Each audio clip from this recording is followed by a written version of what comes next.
Good evening, welcome to the Town of Highgate Selectboard meeting for Thursday, December 4th, 2025. First item on the agenda is the Pledge of Allegiance.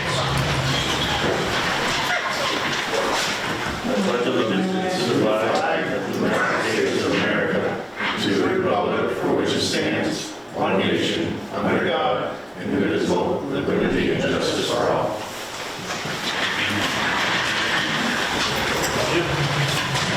Before we get into public comment, I'd like to request a motion to add the rec department to the agenda for tonight. I'll give you that motion. I'll second it. All those in favor, signify by saying aye.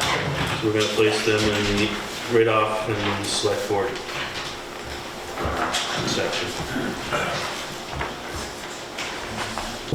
Are you going to talk about the public works, highway department? I've got a few comments, but you may have addressed them in your select board agenda.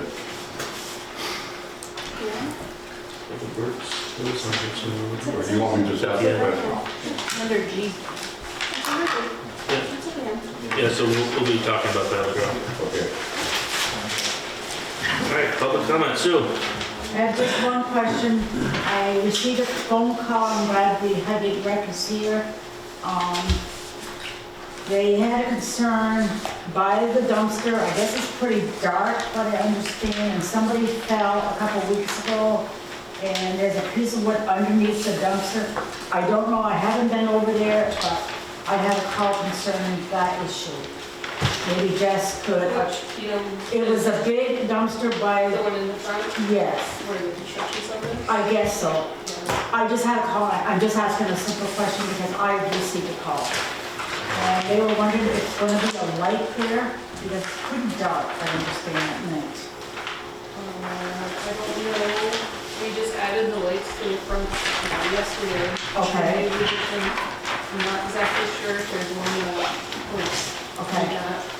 I will get back in touch with the person, because this was brought to my attention, and I'm doing it, because I don't know, I haven't been over there since hockey got done last year, so. Okay, thank you, Jess. That's it, and have a good holiday and be safe, everyone. Okay, thank you, Sue. Any other public comment? I have it, but I can wait for other people. Don't think we have any other. What's your format for public comment? What's the time limit? Is there one? I notice people talk freehand throughout your meetings. I just want to be cognizant of the protocol before I say. Typically, we're pretty loose with it, but being as busy of an agenda as we have, if you have a long subject, I'd say. Well, I'm going to introduce myself. My name is David Shea. I'm the owner of Complete Demolition Service. I've been in this industry for 20 years. We've done business with the state of Vermont, multiple municipalities throughout the state, and more FEMA projects than I can count. We specialize in demolition, asbestos inspections, and abatement. We know the business inside and out. I've also been a selectman for the town of Fairfax for 2 years, so I have a fairly good understanding of protocol for meetings, public meetings. I'm going to address my first question to you, Chad. It was a statement that you made. The statement was, the majority of the board kind of wishes someone else had met all the criteria, but now we're between a rock and a hard place. There were 2 bidders that didn't meet the criteria. What bidder did the majority of the board want to meet the criteria? Well, I'm Ben. Excuse me? I'm Ben. Ben, sorry. Yeah, both of the local bidders. Which one? Well, both. There's First Response, Labor is local, and Gilmet. How about you, Mary? Who would you have preferred? I would prefer that everybody was treated the same, and they were not. That's why I asked for a revote. How about you, Richard? Same thing. How about you, Bernie? So, How about you? You weren't there. Same thing. Okay, so why was it you preferred 2 local bidders that couldn't follow the process? They didn't follow it on multiple counts. Neither of those 2 bidders had pollution liability insurance, which was a requirement in your questionnaire. that was the questions that were sent out on October 8th. Question insurance requirement, both commercial liability and pollution liability insurance will be required. Neither of those two vendors have pollution liability insurance. You do realize you're working with a Superfund site.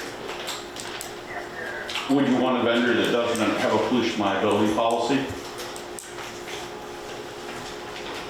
Was that asked for in the, Absolutely. Here, Richard, I'll let you see it.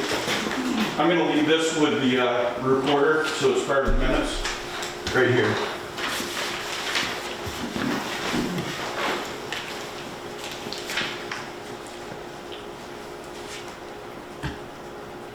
It's also typically protocol for contractors that work for state municipalities have workers' comp policies. I noticed that many do not have them. You might want to consider your liability hiring somebody who doesn't have a workers' comp policy.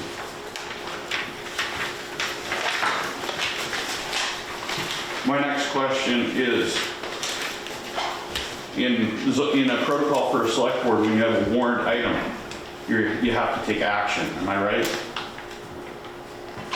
Chairman, you can take action on warrant items? Typically, yeah. Yes.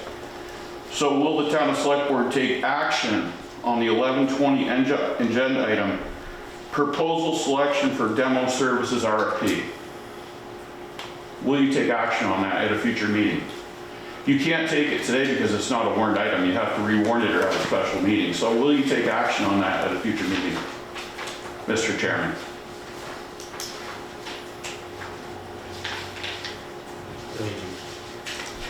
We talking about the agenda item from the last meeting. Agenda item, proposal for demo services RFP.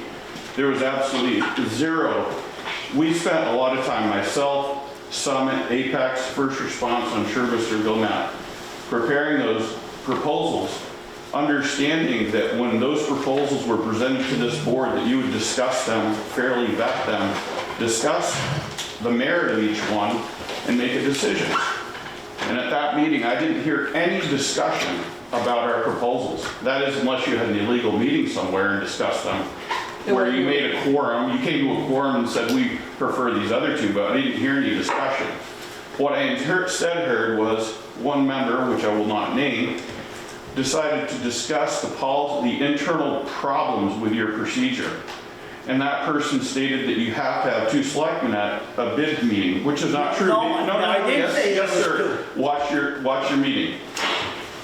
Another member stated that it was a ridiculous requirement to have a walkthrough, and that they didn't understand why one bidder was exempt because they had this ridiculous requirement. Yet, for your next RFP, which you issued, we have to go to the walkthrough again. So it can't be that ridiculous. The other two meetings I've been to, 1030 Monument Road, Sharon Boscat, who is no longer an employee here, was the person that did the walkthrough. I was also here for the walkthrough of 28 Mill Hill and 14 St. Armand when you had an interim town assistant manager. It seemed okay for those two. Why do we have to change? I thought Freddie did a hell of a nice job. Is there a point to this? Yes, We got there a lot is. to go through in this meeting. There is actually, because Vern asked a really pointed question. And the question he asked is, what are the consequences for not following the procedure? I think that's a question that the board should really examine. Which procedures are you talking about? Well, go back and read your quote unless you'd like me to read it. Yeah, what's in a reference to? I can't remember everything I've been doing this. Vern asked a very important question. What are the consequences if we go with a bidder that isn't qualified? I asked the question, what are the consequences if you don't go with a bidder that was qualified? You didn't discuss it. You didn't vote on your agenda item. You instead created an unwarned agenda item, which was to issue a new RFP, which is actually not part of protocol. You had an unwarned item to repair your grader. You issued that at the beginning of the meeting and you voted on it. But there was no vote on any of our proposals. You blew us off. You had a discussion about how internally your organization doesn't communicate. And so who's the casualty to that? All of us contractors that wasted our time putting together qualified proposals. Now all of our information is out in the public domain and you're asking for a rebid. How is that fair? how's it fair that that it wasn't done the way it was supposed to be done? That's your problem. Okay. No, that's your problem, That sir. is my problem. That is And your we're problem. gonna take care of that problem. No, that is your problem, not mine. Right. You hired Freddie Hayes to be your representative. Oh, And when yeah. you hire someone like Freddie, you entrust her to do the job she's hired to do. It only takes 3 members of this board to approve something, Mr. Flint, not 1. She did her job and she did it well. You And think she you- did it well. she You did. think she did I it have well. gone to hundreds. You think she did it well. But there was people that she didn't go to 28 Mill Hill with, sir. As a member of the public, I'm gonna say, if you don't wanna bid on the job, don't rebid on it. We got shit to do tonight. It's not a matter of that, sir. It's a matter of that when you are a select board, you are entrusted with spending the public's money and federal dollars in an equitable fashion. I do not think that happened here, and I'm asking for you to vote on the bids that were presented. Well, You violated public meeting law with what you did. we'll take your comments into consideration. Obviously, it's not a warrant item, so we can't do anything tonight. You can't, but you also issued an RFP on an unwarned item. So that really should be recalled, because you issued a new warrant item to send out a new RFP. Had I known that you were gonna warn that, I would have been at the last meeting. So I do not think that you can act on your next walkthrough because it wasn't warned. We'll take your comments into consideration. We'll discuss it among ourselves and probably executive. We fall under probably legal at that point. It's not really an executive session issue, it's in the public domain. You made a mistake, everyone knows you made it, just discuss it out in the open. I do want to thank Freddie. I made a public records request and some public information was disclosed, which should not have been. Some driver's licenses of some contractors, my personal insurance information, employee credentials, photographs. She's formally apologized to me, and I do appreciate her doing that. She said it was an oversight. She's taken responsibility for it, and I appreciate her doing that. Hopefully there are no ill consequences that come from that error. If there are, certainly you'll be hearing about it.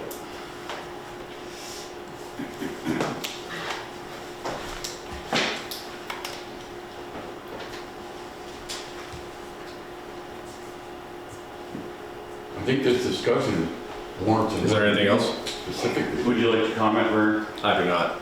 No? Okay. Nope.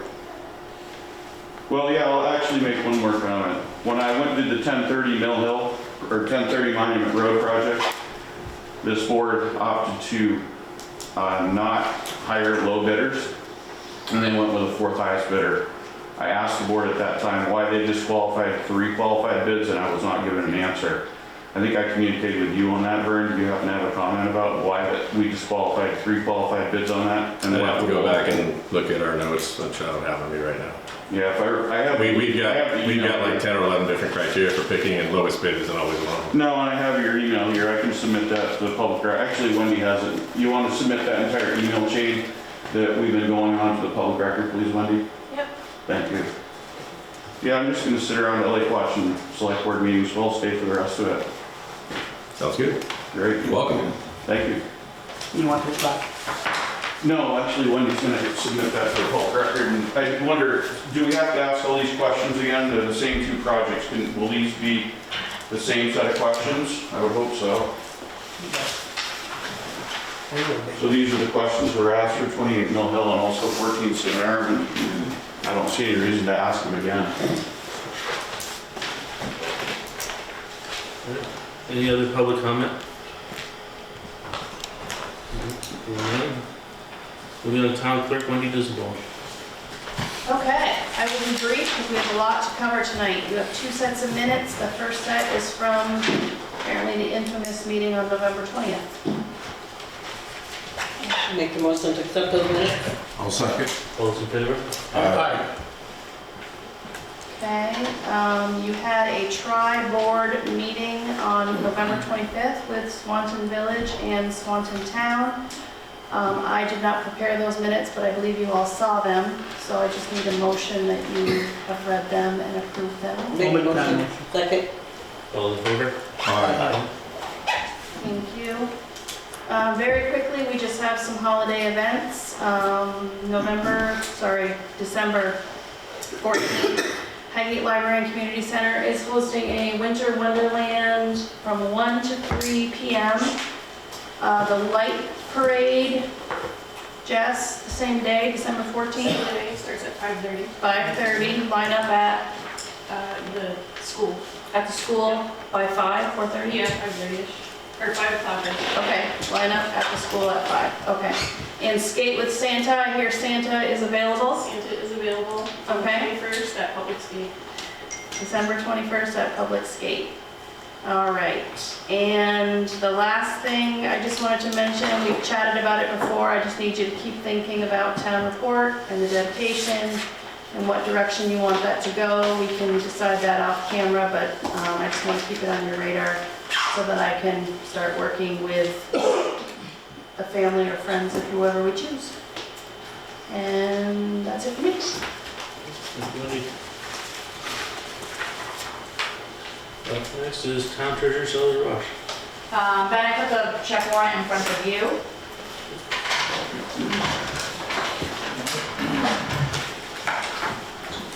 Did we review the warrant? Yeah. Make a motion to accept the warrant. I'll second. All in favor? Same, I'll be brief, we've got a lot. So while you're signing that, quick update on the delinquent taxes. We are down to $234,285.81. There are still a few even escrows that haven't paid, so payments are still trickling in. We'll get down there. I've met with all of the departments at this point. Now I'm setting up the computer in preparation for our budget meeting on the 18th of December. So I'm hoping that is very productive, and I am hoping to have that to you at least by next Friday to give you a solid week, if not more. If I can get it done before, I'll get it to you before the first draft so you can review before we meet with the notes. Do any of these that outstanding have any plans started or? A lot of them at this point, Richard, because it's still so new, no. I mean, there are several that have stayed on a continuous payment plan with me throughout the years. There's been a couple of new people that have rolled in. Sue always drums up a couple new people. But no, right now it's still like escrows that missed paying on mortgagees, taxes are still making payments. Yeah, people are still just coming in. Okay. So not quite yet. Yeah, so this is outstanding, we just still got some late ones coming in yet. Yes, yeah, Then the remainder, hopefully they'll put on a plan. yeah. Okay. Overall, that's pretty good out of how many millions? It was over 8 million this year with the school taxes that we collected. Yeah, And we're talking a couple percent. yeah, yeah. And I will continue talking to people as well. Come in and set up a budget plan, it does not hurt. Well, it's cheaper in the long run. It is cheap, and you never know what happens throughout the year. That's it?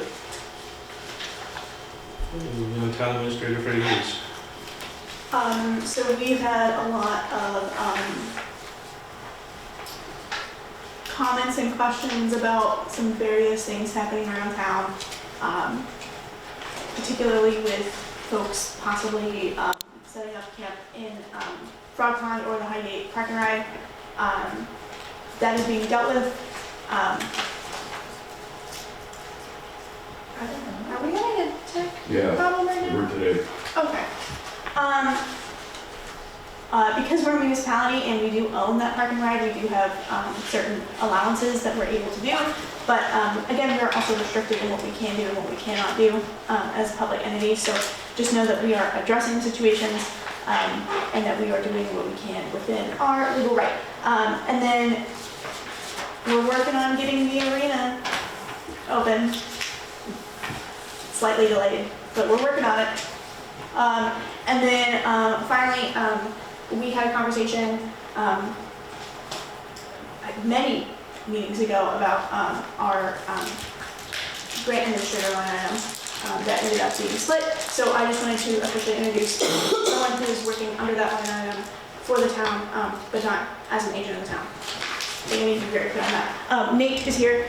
He's going to be helping me with the physical logistics of things, and I wanted to make sure you guys saw his face, so if you see him around, you know what he's up to and that he is helping us out with grants. So, thanks, Nate. Yep. Have you brought up the subject again, the Transportation Committee, about that Highgate Fall Bridge is also nicknamed the Grasshopper Bridge, believe it or not. Yeah, 207? Yeah, grasshopper. yeah, that's a nickname. It is supposedly on a list. It was on a list 3 years ago. I have, every time someone submits a email to me or a written complaint, I reach back out to our contact at VTrans, and I do make a very clear effort to know that they have it on a list. But unfortunately, we cannot control the state, and because it is not our road and it is not our bridge to fix, we cannot do anything. They aren't, that's fine, they aren't doing anything either. That is true. And so I think our next steps are maybe thinking about solutions that help them move that up on their list. Do you attend the meetings now, or are you on the Transportation Committee? I will be attending meetings as I am able to, yes. Okay. Yes. So you bring it up again. It needs to be resurfaced. It can't pop. Well, they've been pothole fixing for years now. Yeah. People are breaking belts on their tires. Trailers are breaking axles and springs. Or you drive in another lane. And that's always not the greatest. No, it's not safe, yeah. If anybody does have any issues on that bridge, we really encourage you to reach out to VTrans directly because they are responsible for that bridge. But if you can make a written complaint to us about the state of that bridge, it would be greatly appreciated because the more complaints we have, the more we can push it up on their priority list. So can they also make the complaint to you and you refer it to them? I would recommend doing both, but yes. Yeah. Yes. So I made a suggestion, I guess, several meetings ago about that bridge. So did the select board send anything to the state about that? Yeah. Thank you. And quick question. Is it an issue because we're calling it a bridge issue, or could it be called a road issue? Good point. The issue is 'Cause- technically both on the bridge section of it and on the road section of it, so. The worst sections are basically the minute you touch the bridge. Yes. Yeah. So it's a road issue, Yeah. not really a bridge issue. Yeah. It was a discussion 2 years ago. Yeah, it's, anything that you can submit written complaint wise helps us out greatly. Right. Because we can only push, can't shove. That's it for me. And who's your contact within the VTrans or the state? It just changed. Well, Bethany Rivers is the one on the planning. I deal with Jordan. I do talk to Jordan. Okay. My regular contact for VTrans for Highgate just changed, but I'm not particularly sure. But I do talk to Jordan occasionally, yes. Yeah, Jordan's got it. And Bethany Rivers is still a chair of the road program, highway, for the regional planning. Possibly. She was. I'm not sure if she still is, but yes. I mean, I'm happy to bring it up at TAC, and I'm happy to bring it up again to Yeah. VTrans, yeah. And don't be afraid to bring it up every time you go. That and Macy Road, I'm happy to do so. Richard did that for years. Hey, you got a bridge, didn't you? Yes, you Only did. took 30 years. Moving on to select board items. The first item is the rec department request. So Jessica, So I'm here because we need to order backup glass for the arena, for the hockey boards. I want to say 2 weeks ago, a piece behind the Zamboni side net shattered. And that was our last piece of backup. So right now, I think there's one odd one, and then we have nothing else. So if any glass breaks, we put flag more, or we put up plywood. So I put out a couple quotes to Athletica, which is the board system that we have, and then Rink System, which I don't know how long ago it was, probably 10, 15 years ago. We had It was probably 2018. we had the pieces back up through them. While talking to, at hockey, it was brought up by Luke Chuckett that the Plattsburgh Arena also needs to order plaques. So we are planning on combining our order. Our portion of it is going to be around $7,000. How many plates you talking? So we're talking about 6 pieces of glass For just us? for us, and then 2 pieces of plexi. Okay. Because if the glass breaks during a hockey game, putting plexi will be a lot faster and easier, and then we would be able to replace it because it takes a little bit longer. It's 2 pieces that are behind the net, and then 2 pieces that would go the regular, and then 2 pieces that are like the smaller doors. Those are the ones that get hit the most. And Plattsburgh is wanting how many? Plattsburgh is asking for 1, 2, 3, let's see, 4. So the order would be about 11. Yes, the total here was 12,535. Okay. So if we combine the order, the shipping, we would Yeah. only pay halves. We thought that was a good way to save since the bulk indeed of glass. But it's over about $5,000 that rec can spend by ourselves, so I'm here to ask permission to place that order as soon as possible. When would it get here? It takes about 2 weeks. Because Plattsburgh needs it now. They broke their Zamboni door, so that's an odd piece that they have a few of, so they were looking to order as soon as possible. But we don't have any backup, so we want to also order as soon as possible. So do you have the funds or you need the permission because it's over 5? We just need permission because it's over our 5. Okay. It would be one of our budget items of buildings. Just do you get to choose Athletica or Rink Systems, or is that a decision that We we're were- making? We were gonna go with whoever was the cheapest while combining them. They were within They're very close. less than $1,000. I wanna say closer to 500. But Athletica was sending us a combination because we only have the separate ones. But they were within a few $100, so really we could get it here faster. I'll make that motion. Second. Any discussion?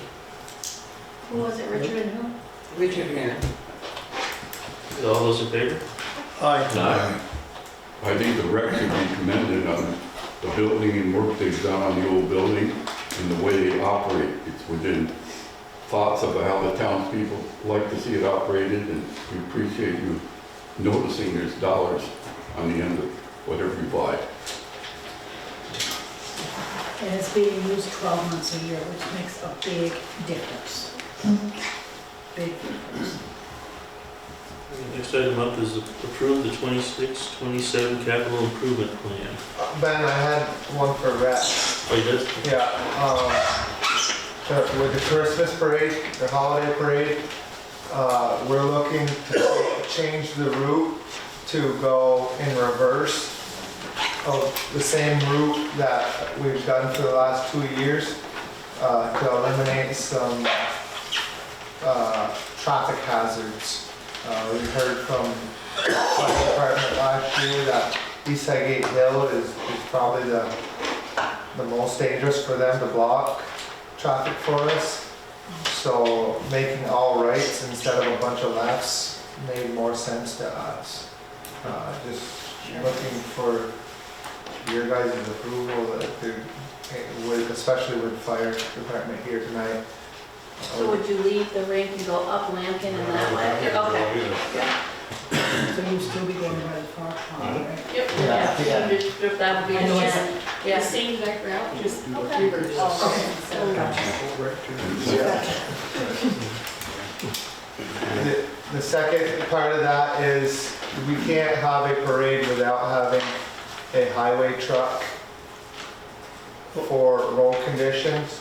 We do have a highway truck. Okay. Yeah. I didn't know with our staffing if we could guarantee No, that. I've already asked and I'm trying to get the 2 new ones. Okay, And, but I know we have one, so, just for road condition, you Yeah, never yeah, know yeah. that night of. yeah. And then the third thing is, can Freddie request the sheriff's department here that night if it hasn't already happened? For traffic control I'll and talk the with, parade. I'll talk with the sheriff again about it. So we're gonna need a couple, right? Because the fire department isn't doing any this year. Right. So, if The we only can get one 2 that- or 3, I don't know. if we can- With only rights, I don't see a need for anything other than when we take the right on the 78. Should we have one lead in the parade? I figured that would be our pull off from the parade and block 78 and let the rest of the parade go, was my thoughts.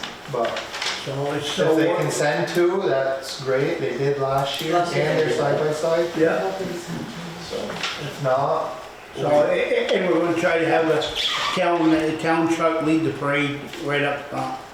yeah, Yeah, for the road conditions. I just wanna make sure that those 2 things happen Yeah. Yeah. before Jess actually puts out that schedule, that route. So I make the motion to approve the redesigned route. I'll second. All those in favor? Aye. Thank you. Now on to the capital improvement plan.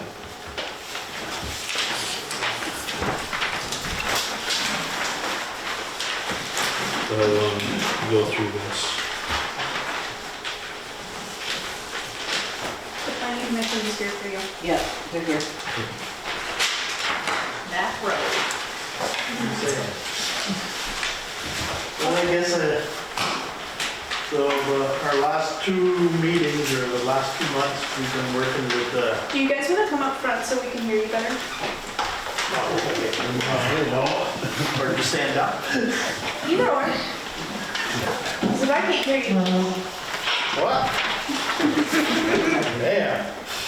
Okay, so the last 2 months, we've been working with Parks and Rec, the library, fire department, public works, and in and around town projects. For the Parks and Rec, for their Zamboni, we asked for 30,000 for this coming year. 70,000 for the arena parking lot repaving. 10,000 to the dehumidifier, and 40,000 to the chiller / compressor, for a total of 150,000 for this, the 26-27 year. Public library, we've asked for another 25,000 towards the capital reserve for the eventual library relocation. I think your estimate on that building kind of low. It is. That was, we might ask for an update and we haven't received it yet. Okay. All the other departments, that was one of the things we had asked. What do you think is gonna be your replacement years down the road, not what it costs now, so. What was the library's original ask? They had put down $1 million. No, I mean for this year, for the CIP. 50,000. 50, okay. Thank you.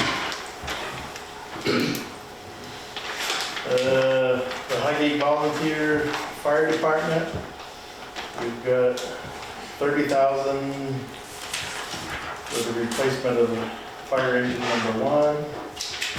$45,000 for the replacement of fire engine number 2, $25,000 for the tanker, $10,000 for the utility truck, and $40,000 for the air packs and compressor system, for a total of $150,000 for this coming year. Parks and Rec, we've got $10,000 for the Highway. You're on highway. highway, yes. Okay, $10,000 for the grader, $10,000 for the loader, $60,000 for the backhoe, $40,000 for the 25 Western Star Tandem truck, $25,000 for the Ford F-550 compact truck, $40,000 for the 2016 International Single Axle truck, and $40,000 for the 2020 International Tandem truck, and $5,000 to replace the eventual replacement of the road mower tractor, and $20,000 for the flail mower, for a total of $250,000. And then around town, we asked for $50,000 for Class 3 Road Improvement Fund, $30,500 for the Major Road Slide, $50,000 for the Village Core Master Plan, and $50,000 for the Village Water Project. For a total of $180,000 for this year. For a nice little tidy sum of $755,500 for the whole plant. How much was 25, 26? Total. Was, 590,000 passed by 13 votes. Thank you.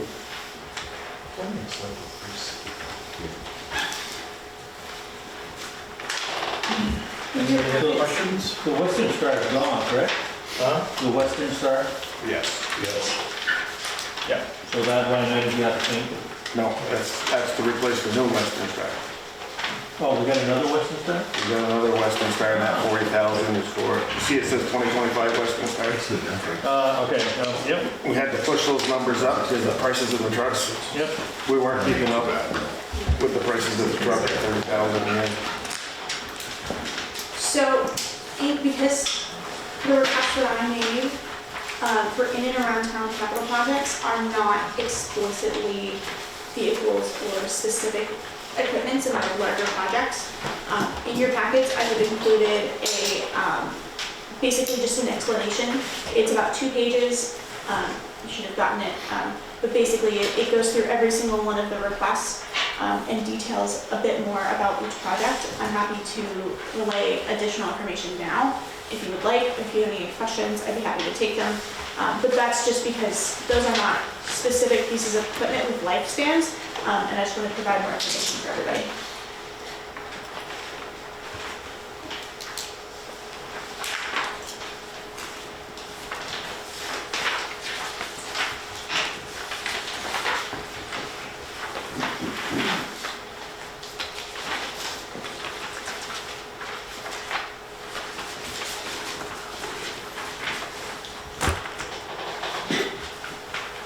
Can I ask another question? The UTV side by side. Is that something that's new on the agenda? The fire department's got one. Yeah. Yeah, we have one. You have one.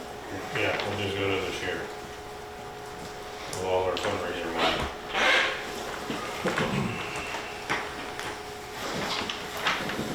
Is Casella negotiation in progress? It is. They'll be here tonight to They'll be here discuss tonight. Some of our issues with our equipment is because they have been underpaying us for quite a few years. When I was on the select board, the Casella waste unit used to buy our equipment clean. Now we're not even close anymore. So think of that when you're doing the contract negotiations. If anything, put a percentage increase yearly to at least follow cost of living, minimum. Because if we were getting, what was the number? Have an idea? What were we We getting? get from Casella? around $60,000 a year from Casella. 60? 60. We're closer to 300. The landfills had 7% year-over-year increases over the past 5 years, and they had a almost 14% increase in 1 year during COVID. It's almost, their rates are up almost 50%. I just got a letter the last week that they're going up first of the year.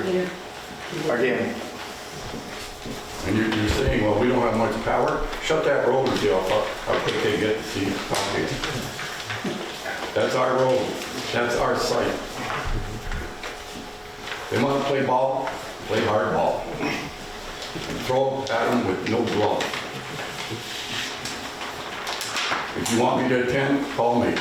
Scott will be there too. I love that one. Okay. Do you guys have any questions about specific line items? Can we talk about their fire truck right now? No, that's the next agenda item. It's related to CIP. Not really. You're focused on Okay. this year. These numbers. So I would say that is kind of a separate issue from what is being presented to you from Plan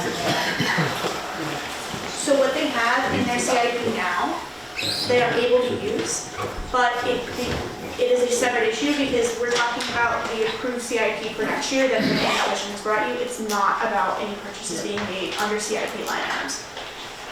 Okay. So,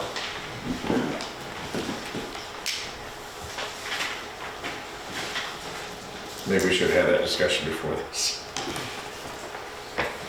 But if we can't talk about it, we can't talk about it. What's your thoughts on that? Still like to hear what you're thinking there. Like you want to cut the 25? Well, I'm just looking at money savings if they end up going with the truck, the used truck that they're looking at right there versus the total CIP would save, I think, $305,000 just right off the bat. That's significant. That's significant, but it's backing up. Right. Since 1970s or even the 60s, we haven't bought used trucks. Yeah. So that means we're backing up. Cost of doing business right now, it's just crazy. It's the cost of, they're not paying their share.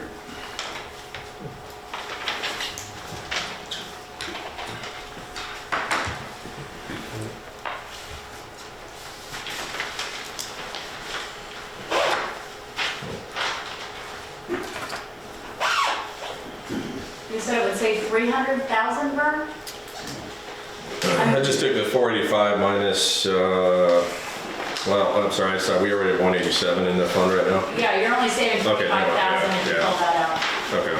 I'm looking at the future allocations for that, Yeah, but we still have to allocate something towards that. Used to replacement truck, of the replacement truck, so that doesn't really matter.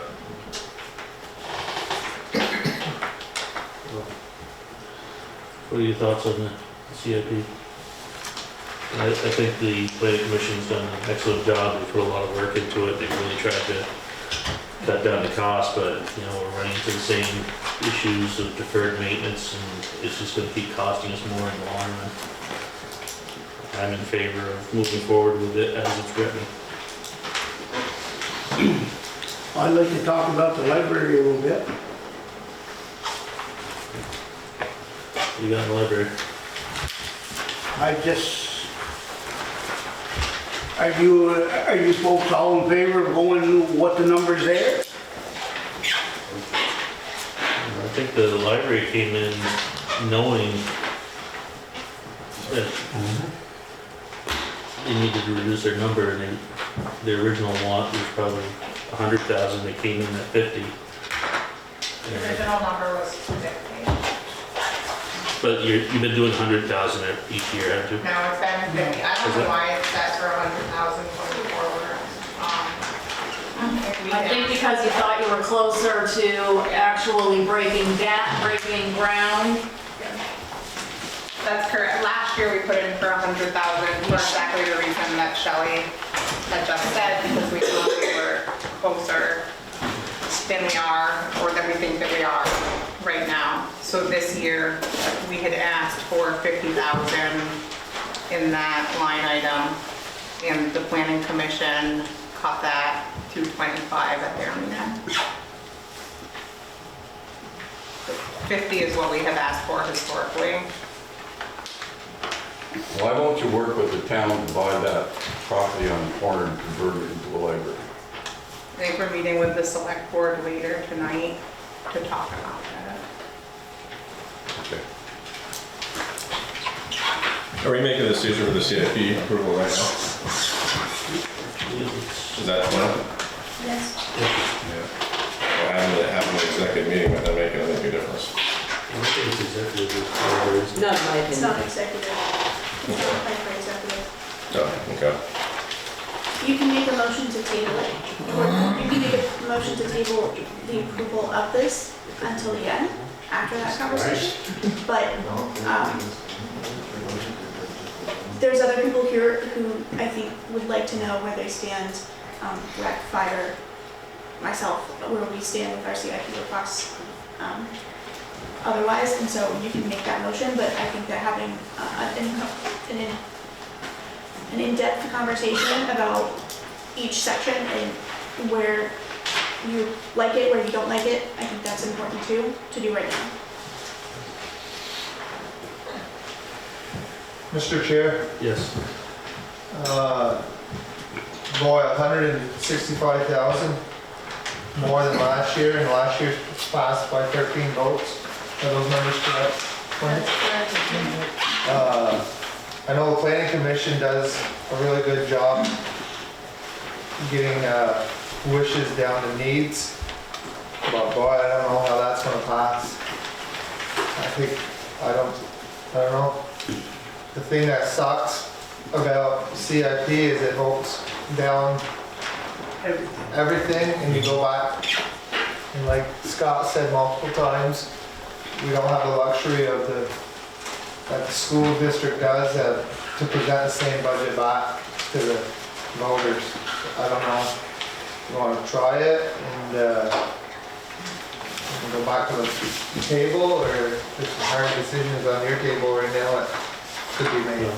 I will say that knowing the maintenance issues we have with our equipment, this is a pretty lean budget. I agree. So if we keep deferring the maintenance, we're just gonna run into bigger problems down the road. Unfortunately, we gotta bite the bullet at some point and take a hit. The thing is, you shouldn't be biting the bullet. It's the people over there that they used to, percentage-wise, cover our equipment. They got absorbed in the general fund, unfortunately. But it didn't lower taxes to speak of. And now you've got equipment that's gonna cave in. You're gonna come walk in one day and your man's gonna say, tobacco just died, 6,500 hours, 17 years old was the actual age. Oh, Jesus, 21. We never had a backhoe that old. Because they get too tired and it's gonna happen, it's gonna just break. Steel breaks. Shelley, is our maintenance budget for the equipment higher in the last few years than it has been 100%. historically? How much? I would say at least two to three vehicles on the highway side. Instead of what they would normally budget, their 3,000 to 5,000 for tire, oil, regular maintenance, it's now closer to 10,000 to 15,000 to get one repair. So 30, 40,000 or Yeah, more yeah. maintenance? Well, we're sinking, what, 40, close to 40 into the grader this winter. Just to repair it Right. to be operable. So, just to defend the highway department's budget a little bit, we can trim here, not trade in stuff, and we're just gonna up the repair fund by 40, 50,000, because the 2015 truck, we cannot get it inspected again the way it's set. So it would need a new body. They've bundled the corners of the cab already and stuff. So we're gonna pay, to keep that iron running, we're gonna pay one man or the other. And believe me, I don't like shiny iron, I like the old stuff, but we're gonna have it dependable. And it's the salt that does the biggest damage. Our trucks rot out, we do not wear it. Correct. The computer, electronics, and emissions are the biggest thing right now. So right now, in 2016, they got a list of $16,000 worth of emissions repairs if we keep it any amount of time. So you have reps from rec, fire, myself, library, Scott's road commissioner, half. So if you have any specific questions about specific line items and why, how, the whole nine yards, this is the time to ask. We attended the planning commission meeting, so we were able to do a lot of the questions and answers there. Richard, any thoughts? You all set now? Bern? I was able to come to me. I zoomed into the planning commission meeting last time. I got to catch parts of it, but parts I could hear over Zoom. For the library, since our April whatever meeting after town vote last time we talked board to board, has the plan changed? Are you guys still looking for the super duper big library? We've never been looking for a super duper big library. The one that you paid GBA for back in mid 2010s. That we've been working. The multi-million-dollar one, yeah. We are continuing to look at the design that GBA has worked with us on from 2017 until the most recent design was approved, I believe at the beginning of 2024. Was that the design that you presented at that April meeting to us, I think? Presumably. Yeah, I think it was.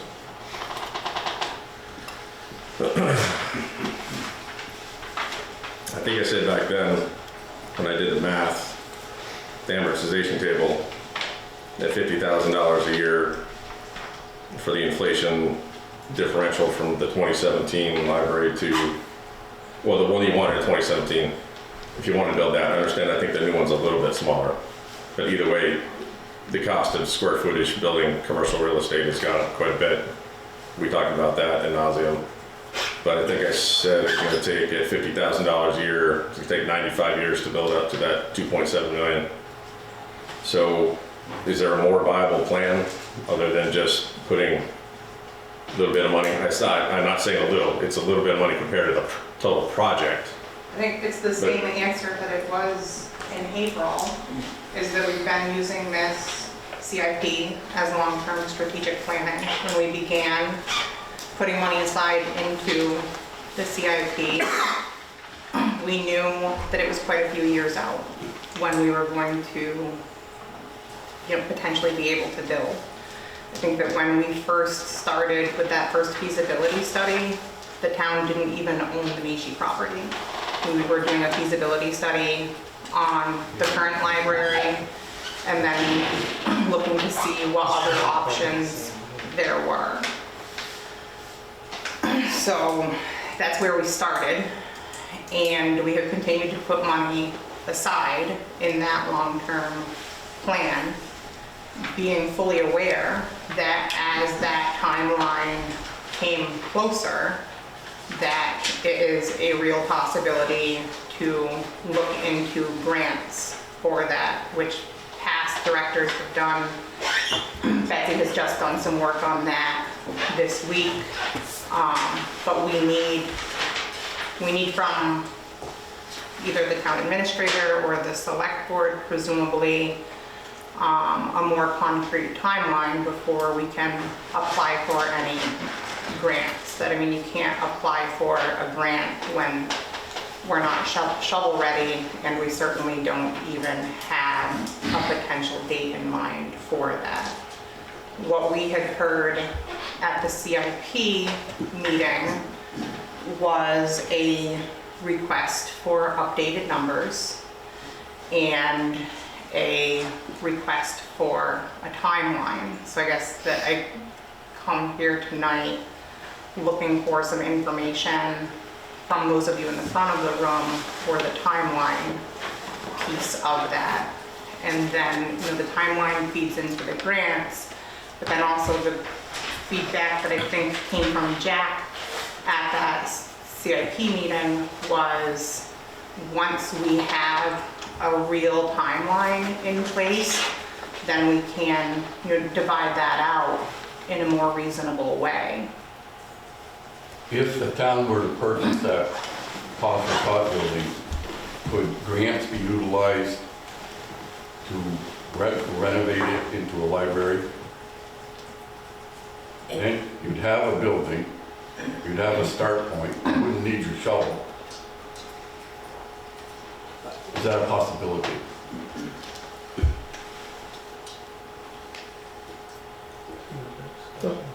Let her answer. Recording answer. You can, I can say that, so I'm Betsy Fournier, I'm the new director at the Highgate Library and Community Center, so nice to meet you all, and I just want to say what a great group of people we have representing Highgate in this room, so awesome, kudos to you. So in the grant researching that I have done in the last few months that I've been here, a lot of the grants are requiring, so the one I went on yesterday was a hub grant for Vermont libraries, and that grant was up for $400,000. It was not for relocation of a library. It was not for a new build. So it was just kind of a maintaining. A lot of the grants are not really supporting a relocation. It's a lot of maintaining and accessibility.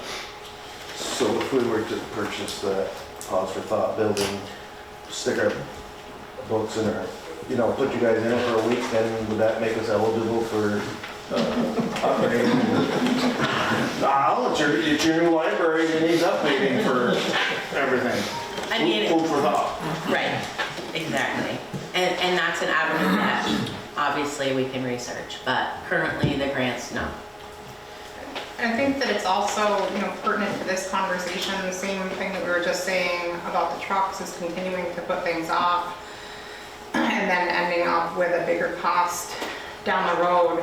That's been a worry of mine with the Pause for Thought building, is purchasing a building that there's a lot of unknowns about.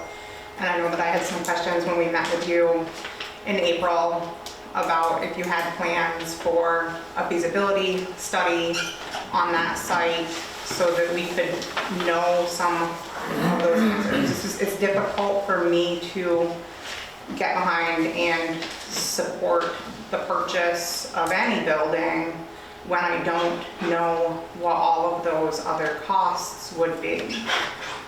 Rebecca, and I see what you're coming from, but I go by there, I went there last week and I stood in front of that library you got. We're gonna have to do something right off. I wanna see you have a library. That library there is in real rough shape. And I think Pause for Thoughts, let's get you in there and we can work on, you'll have a safe place. That place over you're in now isn't even safe. Let's get you in a place and then we can work on something. And that's a great place. And if it comes to it, we'll get you a new library. But for right now, we're gonna be a long time before you get a library, and that place is falling down. Why is it falling down? Well, look at it. I walked in there. It's pretty rocky. You want to stay there? That's been our plan, is to stay there and maintain that building. But, And we can move once and have that be a strategic. but it's in rough shape, Rebecca. I don't know that Hartford Dock is in any better shape. Do we have a full evaluation of that building? I mean, what year was it built? That building is 1860s. so. But it's in good shape. It's fire, it's in. Who's the third party verification of the good shape of the positive lot building before you? You know, we're trying to help you. We're trying to help you the best we can. And, you know, I hate to see this go and get turned down. I want to see you have a library, you know, for the kids. I really do. But if we keep kicking the can down the road, you're never going to have one. We got to get something in place, and then we'll have that land. If we can afford it down the road, maybe the economy will change. It'll get better. Maybe not, but you know, I think positive thought, and the townspeople wanted it. That's the biggest thing I'm saying. You know, and I'm getting the question, why don't the library trustees, you know? The answer to why the library trustees aren't interested in jumping into that is because we have a lot of questions that we have asked that we don't have answers to yet. I mean, that's the answer to, and it's not that we have gotten answers that we don't like. We haven't gotten answers to pass judgment on. And if it was the will of the community and the select board, then perhaps the library steering committee should not have been dissolved before it had a chance to meet. I mean, that was the opportunity to do this work and get it done and answer those questions.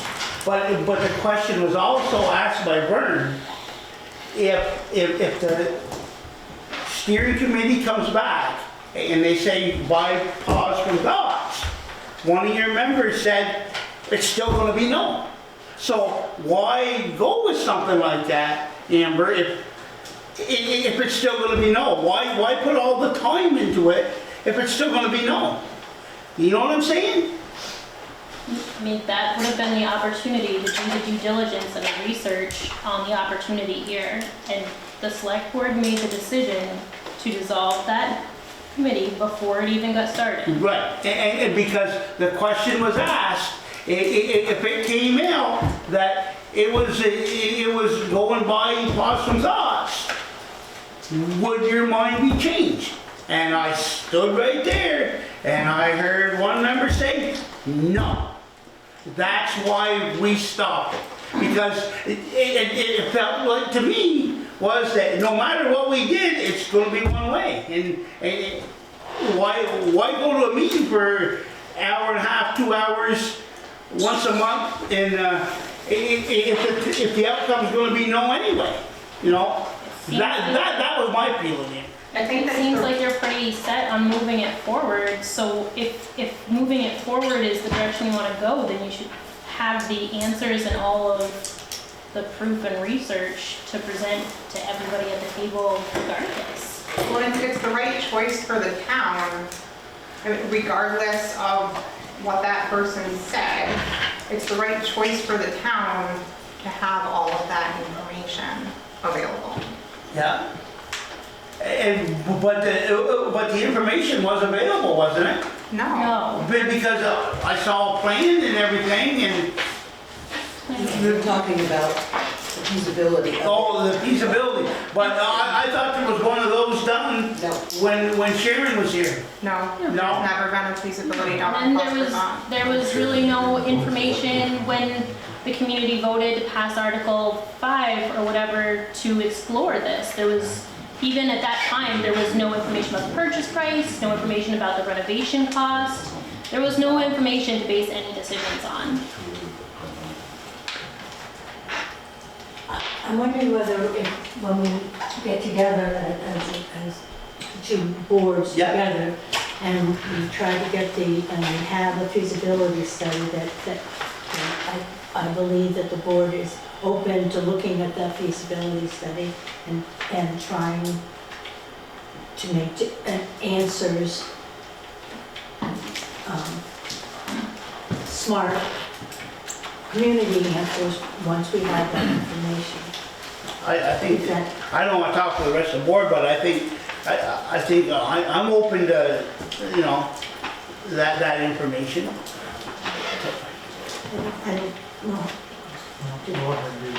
I just want, I don't know how long it takes to do a feasibility. Right. Is that a couple months? I don't know how long it That's takes. a ready question. I don't know how to. Depending on how in-depth it would be, if it included any environmental reviews, it could take anywhere from 6 weeks to 3, maybe 4 months.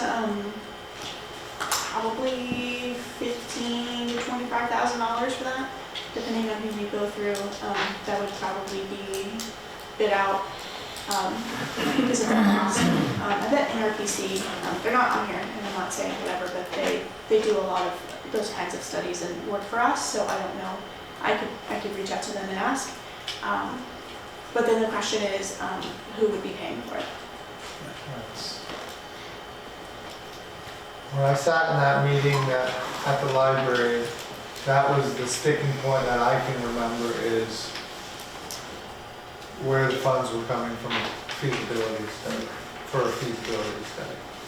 And if I'd have to really jog my memory, but I feel like the trustees did not want it coming out of their budget that they've gotten approved for the relocation for something that wasn't their ideal move. I think you're remembering that correctly. I mean, I guess I'm remembering it the same way. I remember the same one. I just watched it again the other day, knowing this was coming up. I did not. I don't know that it was necessarily because it wasn't the will of the trustees though. I think the issue was more that we have been extremely transparent when we've asked for these funds to put in the CIP to support all of the community work that has been done through the charrettes and the Highgate Reaching New Heights. Those funds were identified to build a new building, and it doesn't seem like the responsible way to use taxpayers' dollars in a way for something that they weren't asked for in that language. The opportunity wasn't available back then on that building, which would have changed the topic quickly. That doesn't nullify the work that so many people did though. But It doesn't nullify the ask of the community and the people who showed up for all that stuff. You guys have Well, here's, all right, yeah, waiting on this. Going back to what the community wanted, Amber, you just said.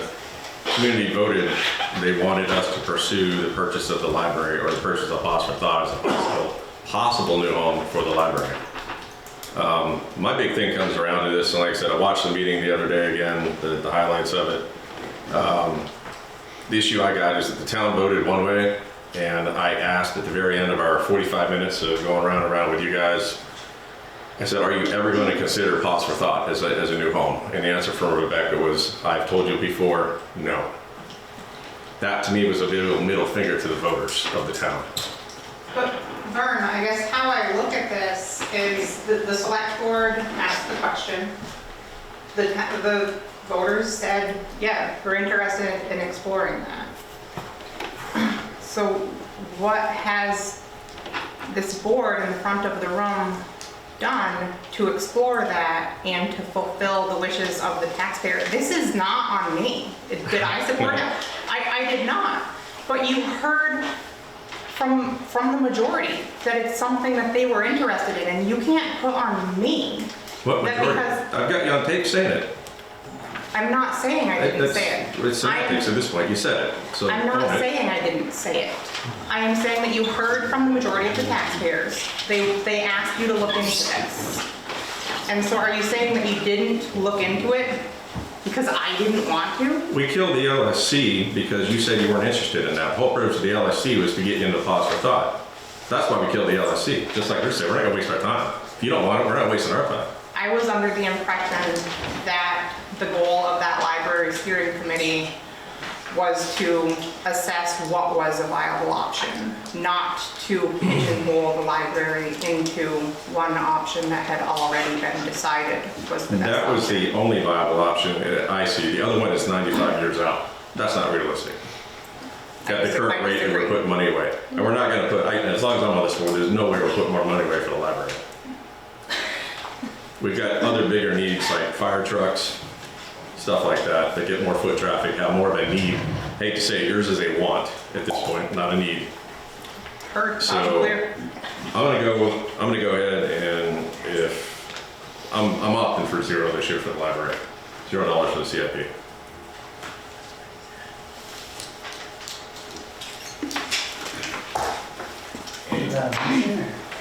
You can make a motion unless there's more discussion.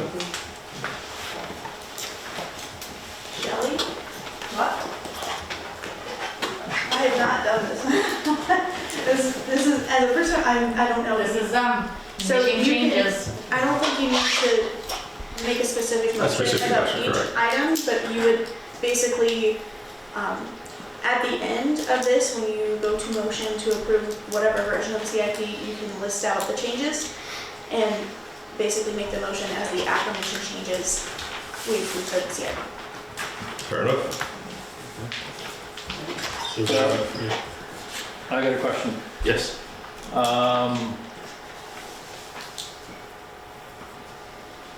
At this point, and hearing from a lot of people, I think a new building is probably gonna be a long shot.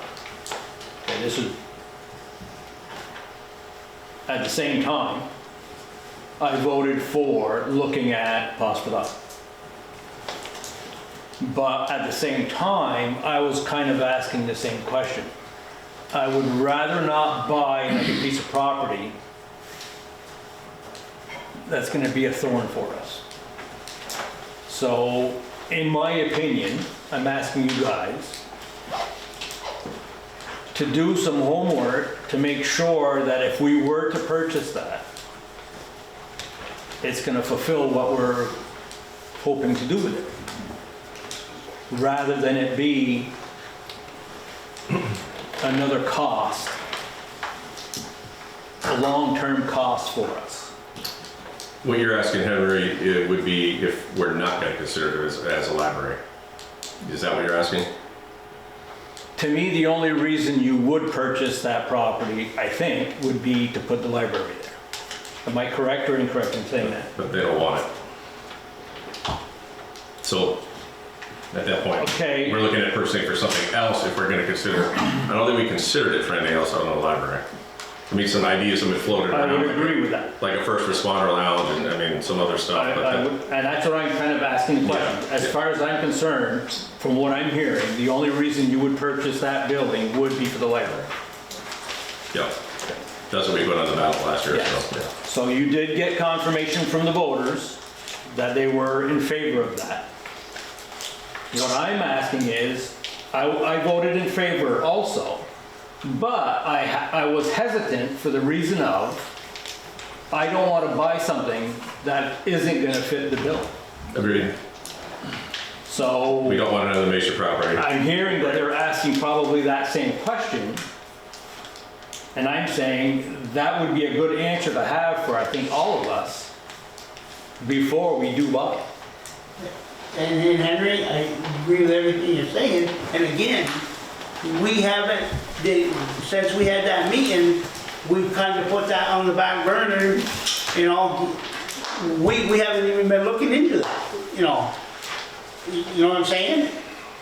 I understand, and I think I understand where everything is.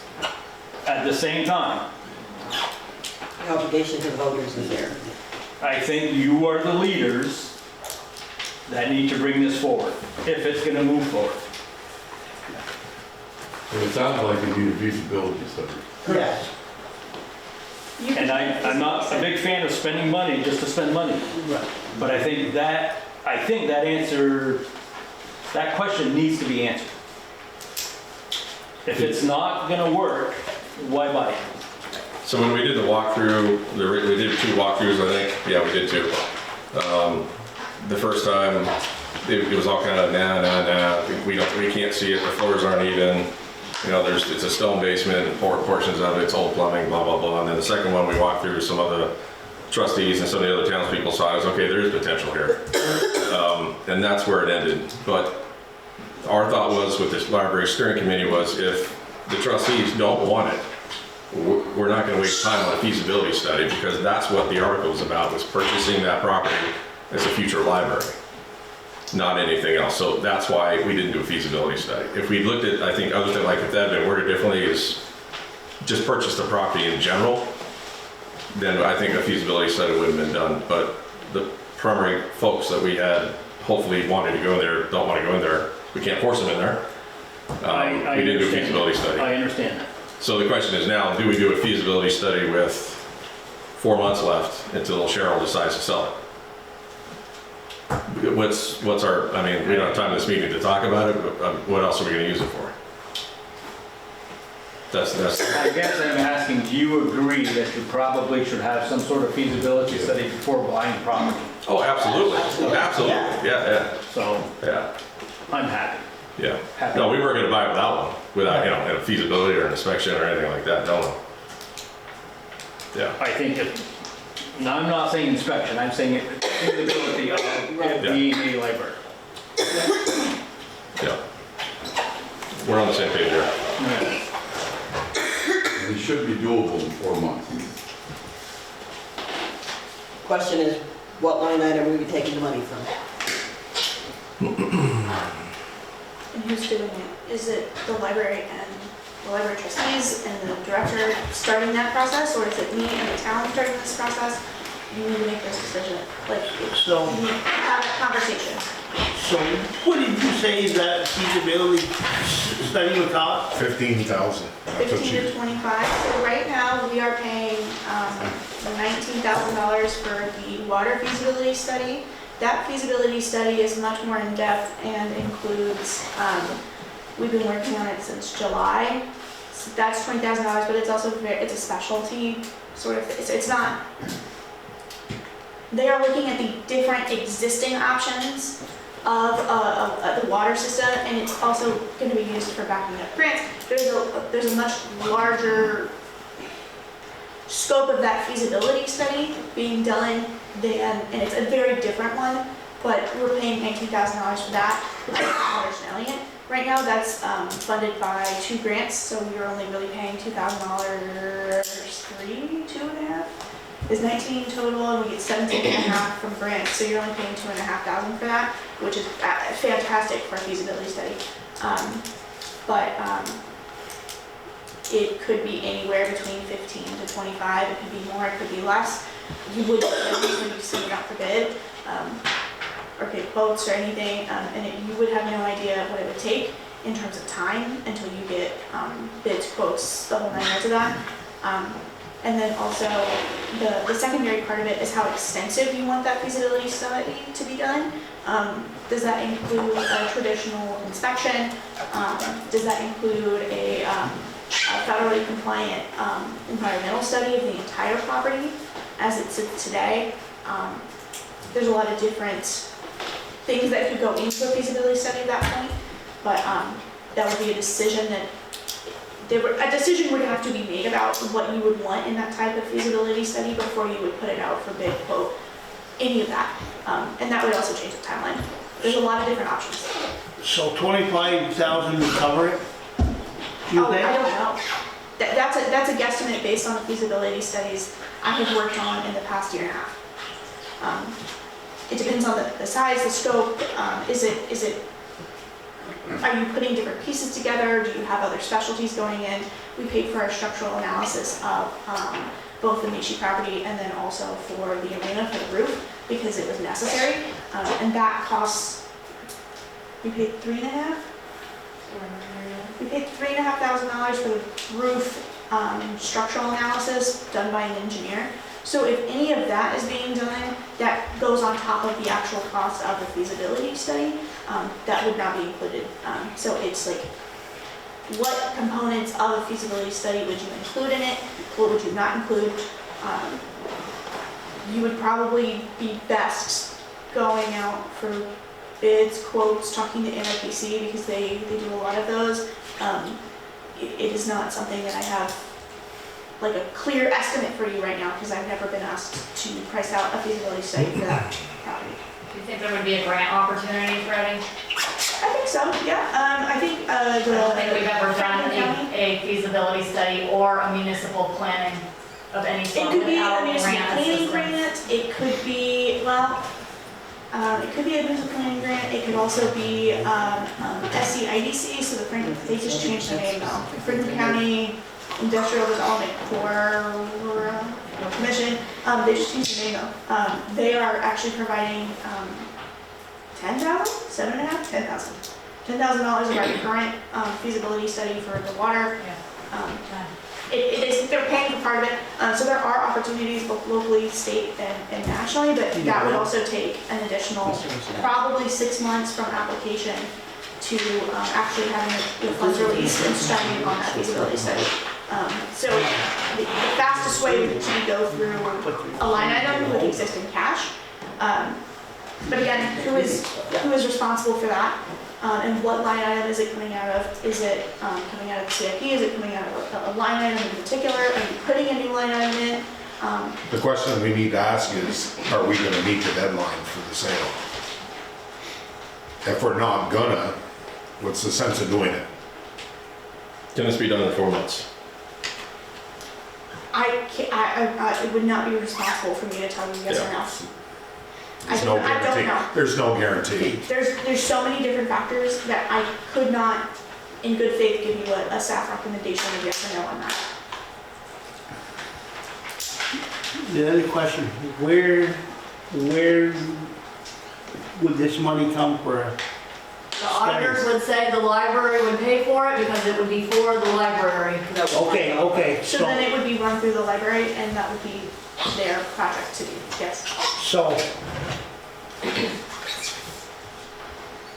if the trustees are willing, I say we keep the 25,000 in there.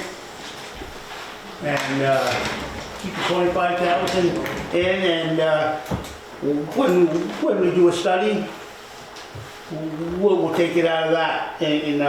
You can remove it from the CIP and add 20 or 25,000 to their regular budget, but you cannot use that 25,000 for the feasibility study. Right. Okay, so it'd be better to take it from the regular budget. You can move this into their regular budget, if that's what you're saying. Can you add another, I guess, I'm not sure if that's what I want. Is it a possibility that that money could come from the village core line item, which I guess I understand that that's not technically village core, but presumably if it was That $50,000 is exactly what Freddie needs for the cleanup that's already in progress.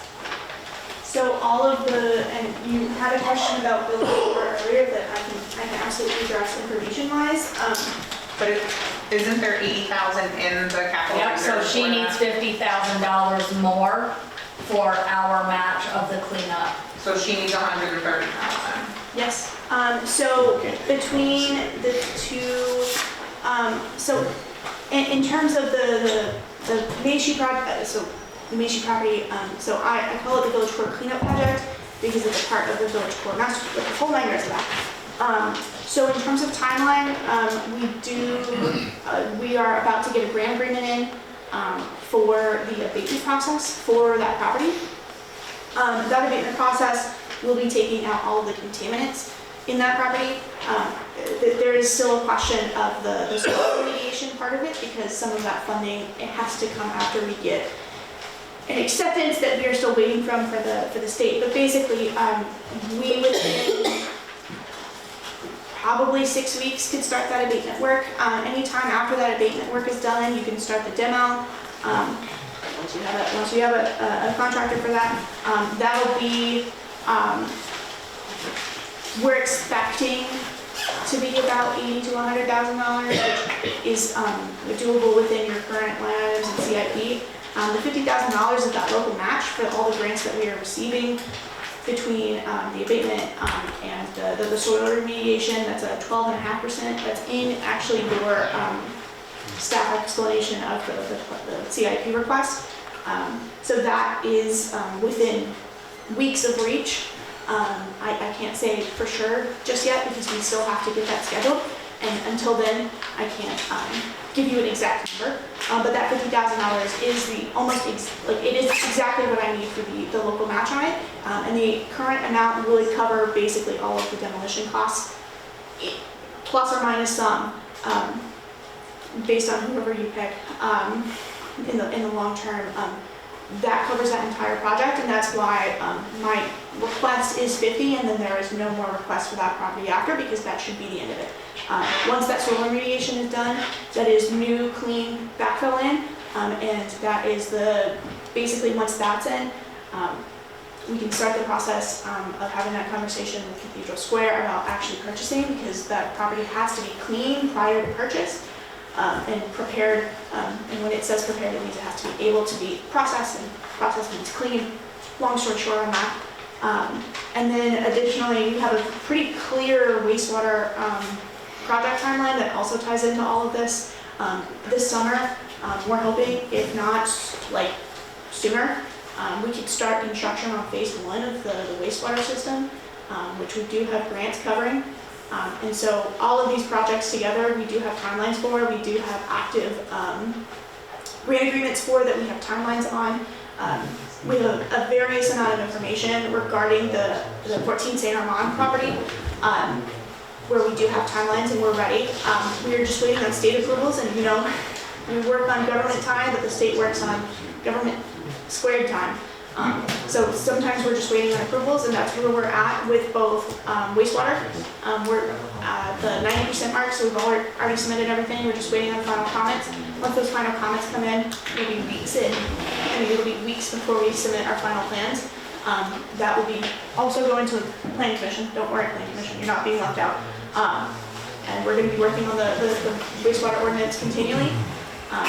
So all of that to say that we are weeks, if not weeks, months, very clear. I will take my shovel and dirt quote and go do it myself if need be. But we are there with these projects. People have been waiting for a really long time, and I'm really excited for them to finally see some of the work that we've got just in the rigmarole of bureaucracy. So where are we on the library? I was gonna say, where do we go?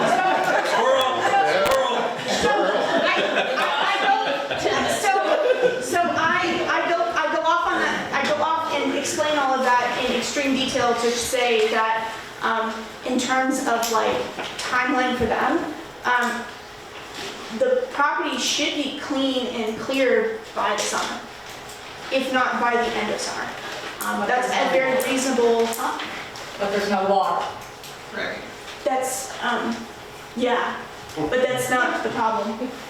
Because they It's the would have library's problem. Well, yes, it would be the library's problem, but the thing is that the property would be clear and able to take on that infrastructure, and that's really where we have to be at. That's our part of the problem, and then we have the separate water project that we're working through. But the thing is that summer is when that property will be clear, and we wouldn't even be putting lines, like main lines, through that property. So you could build something, have a water connect, and basically time it to have it at the same time as water gets put in, whether it come from a community well source or a different source or any of that. We have a very clear timeline of when it's clear and when you can start making those plans, permits. Act 250 does not apply. I'm not actually going to say that. Some sort of thing. But basically, that's when you would start doing that, because that would take enough time between the land is clear and you can start applying for those things to all of the engineering, architectural, the whole 9 yards. By the time we get the water actually lined in the ground, it would line up. So for us, we have a very clear timeline of when that property is free and clear. Okay. But the money is where we're concerned. Yeah, Shelley, I want to know if we can come up with the money for a study for the library. The library has a small fund balance. Give me a minute, but yes, they could absorb the cost of a feasibility study. They might not want to, but they could. Okay. And if your negotiations go good with Casella, you might find you have more funds available. They're in the room now.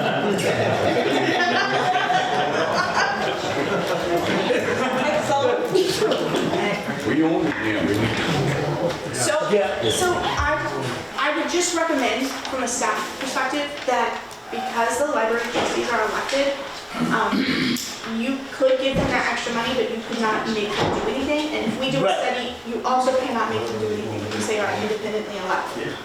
Right. Understood. We understood that. I would like to leave, hopefully that the select board and the trustees can sit down and have a civilized conversation. I would like to leave that 25 in there. Okay? And, In hopes they use it for the feasibility studies. well, They can't use it. No, they can't. They cannot. they can't use that for that, but, no, so. Everybody okay with that? Or- I'm still going with 0. So is there anything else on the line items other than the library that you want to have a conversation, need to have a conversation about prior to voting about the CIP as a whole, which would include either as is with the library or with the aforementioned exclusion of the taking the library out? We're gonna talk about the fire truck is on step, right? Yep. Yep. So we'll have to, I think the rest of it is, I think it's okay. Anybody else? It's high, but I think we're It's high, but back it's to high. it because of the increasing cost of maintenance. Right. Shelley, what's a penny produce? It's understandable. It's over 40,000. Well, Yeah. It's maybe closer to understandable. 50 now. Yeah. You can provide information to the voters about every single item. And we'll do that. Freddie, when a feasibility study happens, or is it part of the process to highlight the most potential for items that may be the biggest thing that could be seen to fail the whole project? I was thinking earlier, Richard saw me and then we all got sidetracked. Richard Noel, I don't know if you remember when we did, I don't know if it was called a feasibility study on the Macy's house.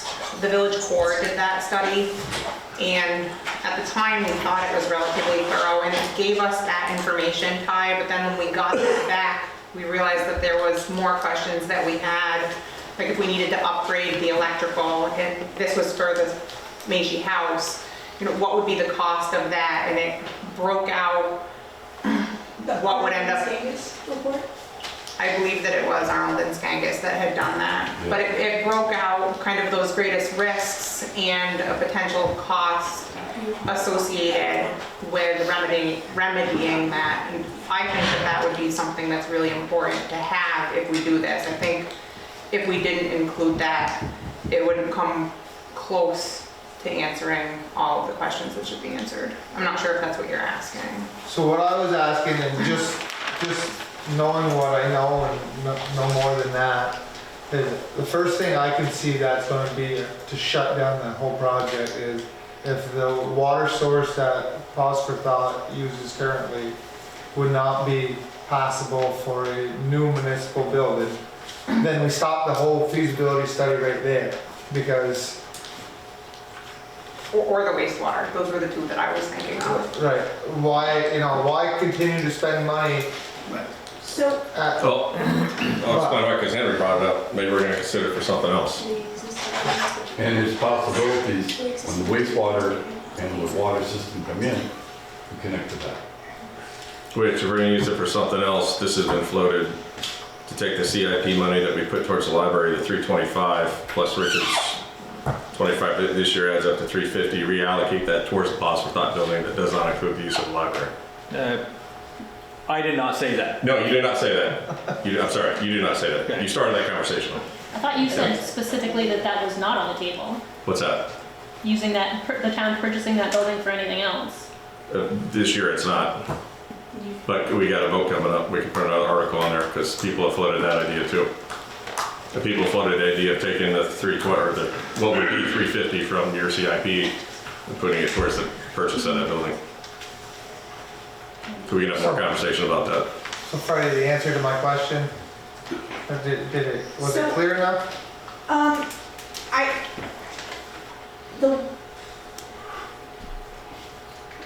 Depending on the rent, so it would depend on what kind of feasibility study that you would have. If it's comparing a new building to just a pause for thought building, or any sort of combination of any of these, are you limiting the scope or are you not limiting the scope? I, again, could go on for a long time about it, as you know. But basically, in terms of the water, the wastewater, the building was previously used as commercial, so I would assume that the existing rating for the building would still stand. But again, all of the existing plans for water and wastewater have it connecting through that village core property and up core to the arena, so it would be able to be connected in the existing plans for water and wastewater. And there's possibly been more inspections and licenses than we think, because it's an apartment also. You would have to ask the owner of the building for all of that information, but possibly, I don't know. Okay, thank you. Well, I think Freddie can probably find a grant and we would have a small match to this feasibility study. But if you're going to be looking at what it could hold, regardless if it's library, it sounds like the general fund would be absorbing some of that cost as well. A grant would probably extend it by at least a few months, because between the time of application, so we'd have to find a grant that has not ended its grant application window yet, apply, which is fine, easy, but then there's typically 6 weeks to 3 months between a grant being applied for and you receiving an answer back, and there's no guarantee that you would get the grant. So I just want you to be very clear that any grants, I'm happy to do so, I'm happy to help. Bessie, if that's something that you want to do, like I'm happy to do it myself, any of that. But it would extend your timeline by probably 6 months between the application, hearing back, and then the actual review of the feasibility study, regardless if it's a grant or not. So what was the timeline on pause for thoughts? April. Longer if we commit, is what Cheryl said. Does there need to be a goal to purchase that? So like, does that also Yeah. extend it? Yeah. So you could, Yeah. We're already at the polls bunch next year, so we could tack it on to an August primary or whatever, so. Cheryl said if it's a definite no, then she's gonna sell it, but if we're moving towards a purchase, she will work with us, is what she said. you would probably need to, at that point, make a motion to have a kind of binding show for her as a show of good faith. I bet that that's something that would be a reasonable request by that person. So, up to you. So one last question on the library, because we gotta wrap this up. We got a lot to go still. Safe feasibility study was good for pause for thought.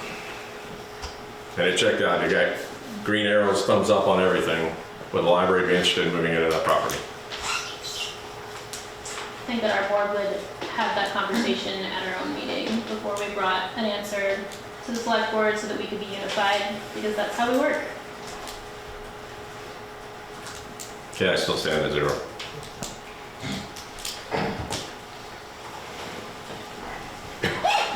I'm ready to make a motion on the CIP. Well, we're gonna start with, okay, with the amendment. I'd like to make a motion to adopt the CIP as written right now with the one exemption of the library relocation CIP fund that was suggested by the planning commission. Instead of $25,000, be $0 for this year. Okay, good motion, do I have a second? I'll second it. Second by Chad. All those in favor, signify by saying aye. Aye. Those opposed? No. No. We voted what? Two? No. Yes. No. 2 no, 3 no's? 3 noes, 2 yeas. So motion fails. So back to as it's presented. The motion to accept as presented. I'll make another motion. Okay? Same motion with the exemption of library relocation with $1,000 towards CIP. Alright, so motion to accept the changing the library relocation to 1,000. I'll second it. Second Wait, by Chad. I want to understand it first. He just wants to put $1,000 on that line instead of the 25. Going from 0 to 1,000. Alright, I'll second it. Chad second. All those in favor? Aye. Aye. Opposed? Aye. No. So Vern, Chad, and Richard said yes. Yeah. Correct. Mary and Ben said no. No. So it passed. Can you go back through just to make it clear for the public record? Alright, so, I got it. Okay. She got it, yeah. Okay, just want I to don't make need sure to she hear got it it. again. so the CIP is approved with the one amendment. The library relocation has been reduced to $1,000. You removed $24,000 from the CIP with a new total of $731,500 going to the voters. All right. Moving on to the fire department. $731,500. So we had the officer election results. Alright, November 17th, we had an election, the captain and one of the lieutenants were up for poll. The captain, John Gale, stayed the same, and then our lieutenant, Louis Ringville, got beat by Cody Kenson. Cody is the new captain. Lieutenant, sorry, I'm confused. Cody Kenson. Richard's son. So can I get a motion to approve the officer election? I'll make that motion. I'll second it. All in favor? Aye. Can you just tell me how long their That's right. terms are? Okay, resign. Mr. Captain. The chief, assistant chief, and captain are all 2 years. The lieutenants are only 2 years. Okay. And these are effective January 1? First, correct. Okay. You gotta do it again, because Richard has to. Yeah. Yes, he excused That's himself. it. All right, so Richard McKeon, motion to accept. I'll make that motion. I'll second. All in favor? Aye. All right. Next item. Fire truck. So we found a used fire truck.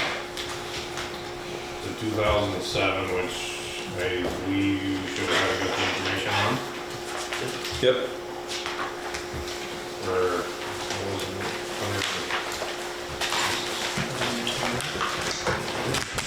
$178,832.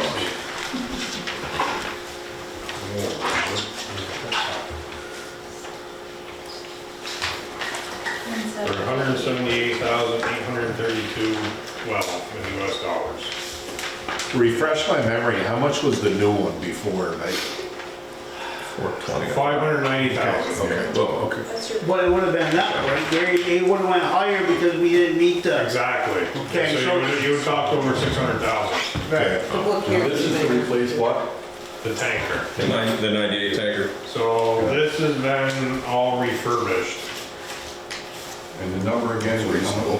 178, 832, 12. Okay. Is it recertified here? That's happening Saturday. That is getting done Saturday. So that certification is good for how long? 1 year? Like our new pumpers, right? Which certification are you talking about? I have no idea. Pump's been certified. The Canadian government. Yeah, inspector. Canadian government doing their inspection, their safety inspection. They went through the electrical. I'm just wondering if it's like when we buy our new pumper, we want to be certified for 5 years. I would imagine it'd be certified for the whole life of the truck. Right. You gotta have it all Quite a bit of tested savings if we right there. needed to. So it would meet the criteria Yes. of our new pumper if Correct. we wanted it to. Right. Correct? And what year is it again? 2007. 07. So there is no DEF on it, which is a bonus. I guess you don't have much for No, it's automatic, 3 seats. Good. Trying to get rid of the stickers. 13,675. 13,000 miles. 13,000 miles. So you've got another fund. And we got enough to, if we needed it.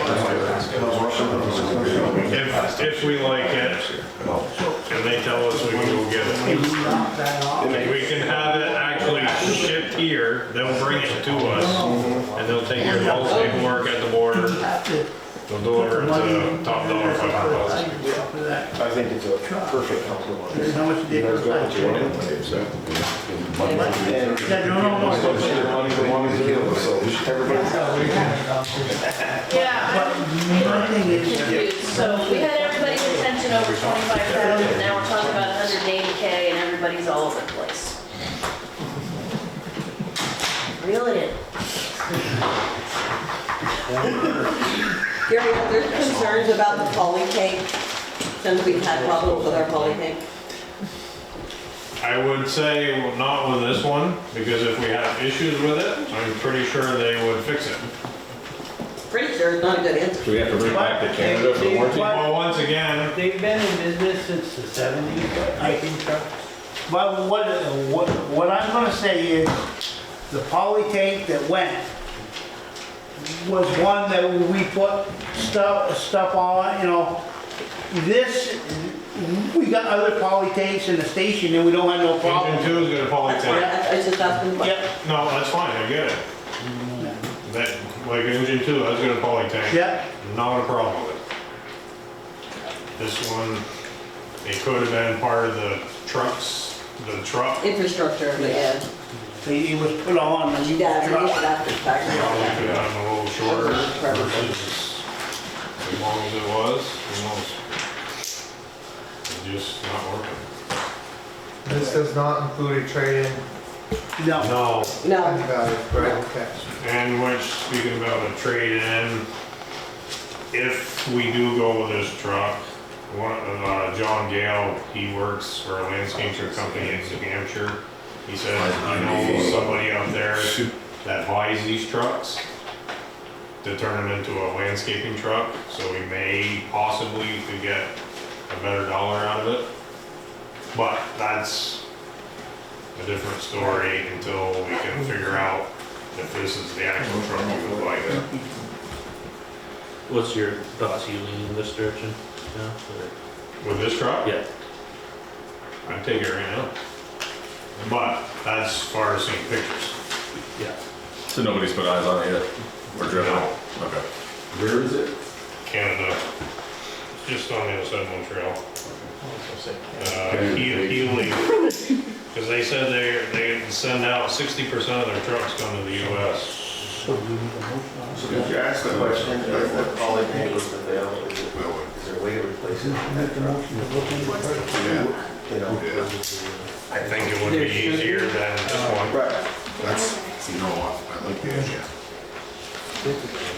This one wasn't bought complete. It was bought No, half. this one is a truck. What? Hey Gary,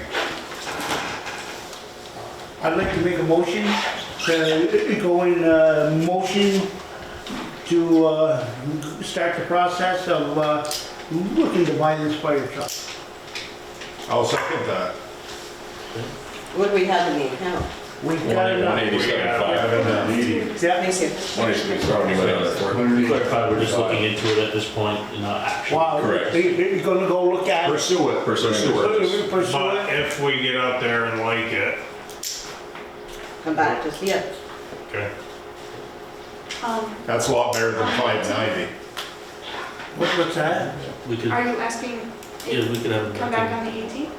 before we No, get into. no, they're budgeting. No, that's No. budget night. Budget on the 18th, so the next meeting that you possibly could would be January 8th. But I think this truck has got to, if it's something we're interested in, Yep. it's on the, they got other people interested, and I think the sooner we can get up there to look at it, as of right now, I think we ought to make the motion to purchase it. Oh, And if we get up there and they ain't what we want, will we come back on the 18th and say, Who's making that decision? I need an appointment with you, myself, and some, hopefully, department heads on the 18th. If you can't make that happen, then we need to have a special meeting. okay, Budgeting is going to be Okay. budgeting. yeah, okay. So I make the motion to purchase this truck. And if it don't go through, then just come back and say. I'll second that. I'll second it. What's acceptable? You gotta have some criteria of what's acceptable. Our version of acceptable is getting our eyes on it to make sure it's what we really want. Yeah, but I mean, it looks nice, but does it have the Like I said, when we certifications get out that there the to US needs? physically see it, I know, Gary, but I don't want to lose this opportunity because 178 is better than no, 590. I know what he's saying. I understand what Tom's We're saying. a little too fast. The motion should be, we're looking to pursue the purchase of this, assuming everything is good to go, then purchase it. Right. But we're not looking to purchase it right now, sight unseen. Okay. Right. They need explicit permission to buy it. So, if you give them explicit permission to buy it, they go up there, they say no, then they don't buy it. And Right. that's fine. But again, you have to give them explicit permission regardless of that to actually purchase it because of the price. I got one question, Gary, does it come with handgun warranty? Yes, Or is it taillight warranty? So 1 year powertrain, yes. 6 months on the pump, and then it just says in-house test, mechanical inspection test, and electrical tests are all conducted prior to delivery. So it's gonna work then? Yeah, it'll be working condition. Yeah. Yeah. So it's basically, if it's presented as, if it shows as presented, you guys would want it. correct. Good idea. Don't you make that? Could they actually bring it up at their meeting for final approval? Well, they have brought it up at their meeting. Their That's what- meeting's that's all why they're set. here. That's why they're coming to That's us. why they're. That's why they're now. They want our blessing. So if this was to occur, would that bump out 25,000 of CIP in that truck? No, it's already approved. It's just, that would be the replace of what we're gonna purchase now. Okay. Just put money in it. That's a motion we make. But we're still gonna To need purchase, money to replace the truck. and make the We'll motion to just take need the select board to and be look further at it. down the road. You can go with the merchant. What are your thoughts, Henry? Got 3 seats? No, I'm just trying to say, I guess one question I had is, how many, who's gonna be deciding the yes or no, and, to me, it should be more than one person going up to take a look at I it. don't, should be 3. That's what I would say, is 3 And that, I said, them 2 on the select board now. especially somebody who knows. You're gonna sleep anyway. I don't know fire trucks, so I can't go. I don't know if it's French is very good. Yeah, French is All depends when they go in. Gary, when are you thinking of going up to look at it? What's that? When are you thinking of going up to look at it? And set a We date, haven't really set a date. because there's no sense in going up if you say no. Well, I think we're leaning towards yes, Yeah. but I'd like to have you coordinate with Richard to go up and look at it. Get 3 eyes on it, people in no trucks. I know they're working Saturday. What's that? I say, I know he's working Saturday. So that's probably a foolish question, but this is US funds? That is Yes. correct. Okay. I don't know if you heard him, it's a truck at 13,000. Yeah, I got it. Sounds good. Yeah. So in the interest of time, Well, they were can I make a motion to let the legend purchase this? I know when I Go ahead, Richard. Okay, I make that motion to purchase the fire truck, Providing it meets the standards. provided it meets all the standards and the 2007 pumper tank. I'll second that. All those in favor, signify by saying aye. Aye. And I appreciate you guys really doing your homework. Yes, that's nice, You're right? saving the town, if this goes through, $411,000 Yeah. compared to, I know it's not exactly what you want, but it's still pretty good. There's one half of it I really wanted. There. Non-DEF. Next item is The V-Trans. savings is 411,000. V-Trans grant for Macy Road stabilization. So this agenda item is specifically about the V-Trans Highgate STP NM11 in parentheses 100. This grant it's almost 9 years in making.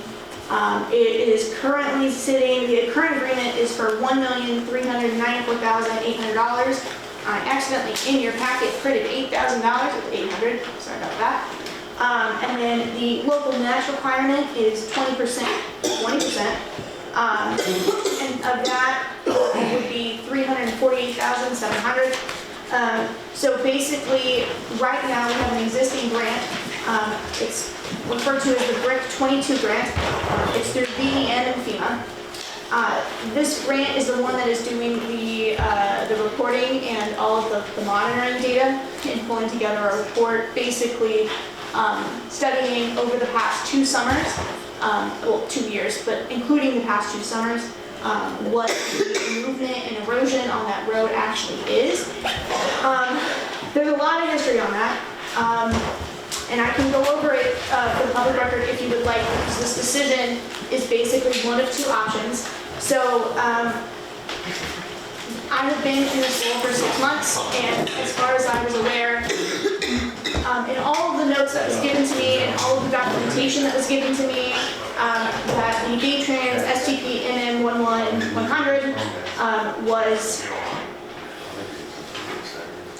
was not actually an active grant anymore, and that has come up multiple times across many grants.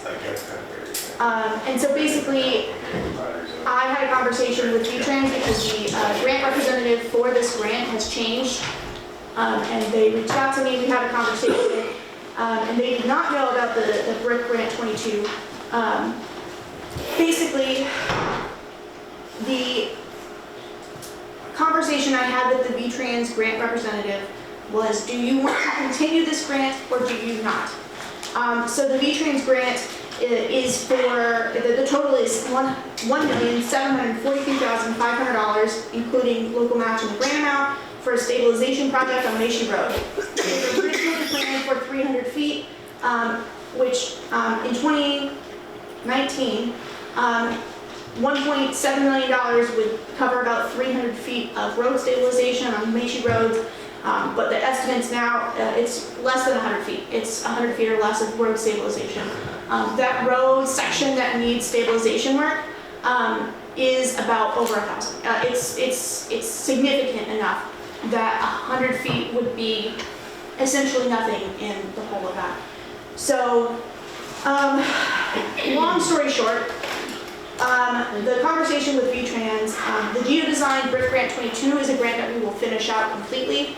We are just waiting on the report from Geodesign. We got some information from FEMA, and we're working on that, and I hope to get that to you as soon as possible. We have been working on that diligently the past few months. There are 2 options for this. Basically, option 1 is to use, I'll read this out from my report, my staff report for you. Use the data from Geodesign's report to amend the current V-Trans grant agreement to address the most urgent section of Macy Road. That would be basically putting in nails. And it would again be probably less than 100 feet and would not make any significant difference. You would still be spending basically 1.7, probably plus $1 million. Most of that coming from the grant. But we would have to get that entirely re-engineered and redesigned because the existing plans are no longer A, feasible, or B, relevant. And so basically, with this option, you could increase or decrease the scope design plan, which we would have to redo all of the engineering for that.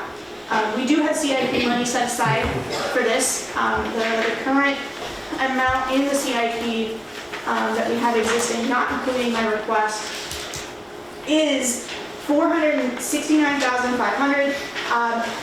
The total cost estimate on the actual project says about $2.7 million. A project to actually fix all of Macy Road's erosion and bank stabilization issues would probably be 8, 9, maybe 10 figures. I can't give you an exact number on it, but it's definitely well over $10 million. That is just the cost of that kind of work. And so basically the VTran staff member and conversation I had, the feeling was that because we already have money set aside for Nation Road. Richard, are you available Sunday, if possible? Sunday. Need to go up if, Yeah, if, yeah, if we Sunday. can. Yeah. The current feeling after that conversation was the recommendation is that we do not continue with this grant because the amount of money that you would spend would essentially, it's like taking a little plastic shovel to a mound of dirt. Did we want to go with test wells? Yes. So this is the official agenda item that you need to have that, for me to be able to do any of that. So the second option, which is the staff recommendation and the VTrans recommendation, is, and I'm going to just quote this, in the current grant agreement with VTrans for constructions, eat the already extended costs of about $100,000. That $100,000 is a contract that we had with DeWolf back in 2019 to 20, I don't know. It's been a very confusing process to figure this out without all of the relevant documentation, but it's been a while. That money has already been expended. So basically, you would eat about $100,000 and explore active monitoring well systems for public safety assurance. So eating $100,000 is not a fun thing to do, especially when you expected a significant grant amount, because I mean $400,000 is no chump change in terms of actual money, but for a grant that size, it is a very good match amount, especially for that kind of construction. Currently, we do not have enough money or urgency to get an additional grant or gain additional grant funds under the same grant for the whole project. There is not enough movement on that road and there's not enough of a public safety issue for us to gain additional money on that. I have already explored those options. And then basically an active monitoring well system would allow live data tracking to allow us more time to react or prepare if the road fails entirely or partially. And it could possibly immediately report to Vermont Emergency Management, Police, Fire, Rescue to prepare people if it happens in the middle of the night or if it happens during a snowstorm, etc., rain, where visibility is low. So I just request that you make a decision to continue or you do not continue with the grant, knowing that the existing grant funds that you have, not the existing grant funds, I apologize, the existing CIP funds that you have, which, because you've now passed the CIP, would be a total of $500,000. That $100,000 we have already spent would be taken out of that, and you would have $400,000 to put in an active well monitoring system. I need permission, A, to explore that, and B, we would not, I could not do that until you give me explicit permission to do so, and this vote would be so. So that is my question to you. Which of the two options that you have at your hands would you like to do? And what kind of system would you like me to go forth, or would you like research and for me to come back with that research? Well, I know you've been talking about it for the last 3-4 meetings, and I thought we'd all decided on the monitoring. Yeah, the monitoring. I'll make a motion that we accept the monitor. Basically, we Yeah. agreed to let Yes. the grant money go is what she needs to. I vote need on. an explicit, I need an explicit motion to exit the current grant agreement.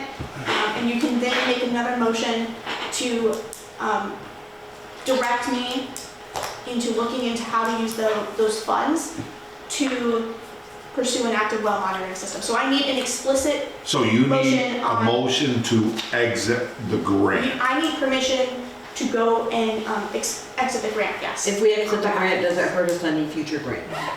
No, we are making a responsible decision, and I think V-Trans is So very. we'll have $400,000 left, correct?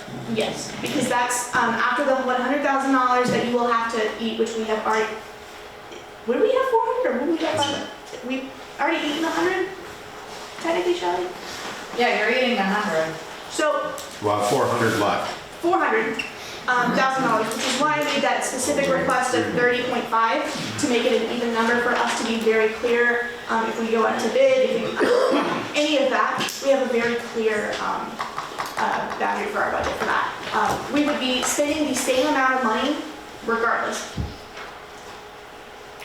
I move to authorize the town administrator to terminate the current grant agreement with Vermont Agency of Transportation for the Macy Road stabilization construction work and initiate an evaluation of active well monitoring project as the next recommended phase of risk assessment and public safety plan. I'll second that. All in favor? Aye. Thank you.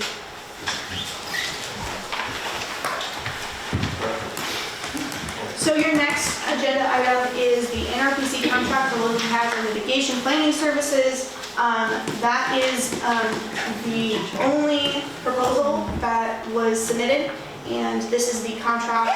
So you have accepted their proposal, and they have come back, and we've had myself and Sean Coleman have had a conversation about what that contract would mean and what it means to be within the grant agreement.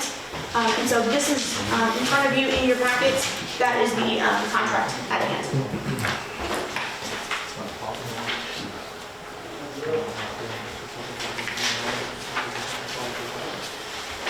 And that was grant money, correct? All of it is grant money. It is 100% grant funded. All of the 9,800 and, oh goodness,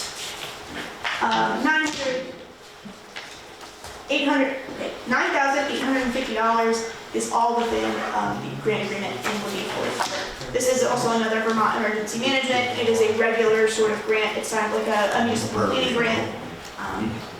And you did accept their proposal, so this is the contract based off of that proposal and our current grant agreement and budget. So you're looking for motion to accept the local hazard. Yes, and I would need Ben to sign. It should be. I make a motion, we accept the local hazard migration planning services. I will add consistent with the funding of the allegation and program requirements defined in the Vermont Emergency Management Grant Agreement in terms outlined for the presented contract. I'll second that motion. All in favor? Aye. Aye. It was grant money. Oh, I skipped dog control, I'm sorry. Oh, don't worry, we're gonna let you forget it. It's 9:40, 8:40, whatever time it is. Okay, the dog control ordinance draft update. So you actually have draft 2 at hand in your packet. I did provide you a draft 3. Vern politely pointed out that in section 3, 3.4, running at large, I absolutely did not include the existing ordinance language on what a running at large means that a dog or a tiger does not. Basically, it lists all of the exclusions for what a dog running at large would be or would not be. So this is draft 2 in front of you. You do have draft 3 in your email that I hope you have seen. There is no actual changes other than the addition of that definition as is current in the ordinance. So right now what I need from you is comments and feedback on draft 2/3. And if you would like to move the current draft into the actual ordinance hearing phase? Or would you like to see another draft and move that into the draft, into the ordinance hearing phase? When the attorney has Yes, approved and looked at this. the attorney has approved, has looked at this. So the attorney is not making suggestions on the ordinance itself.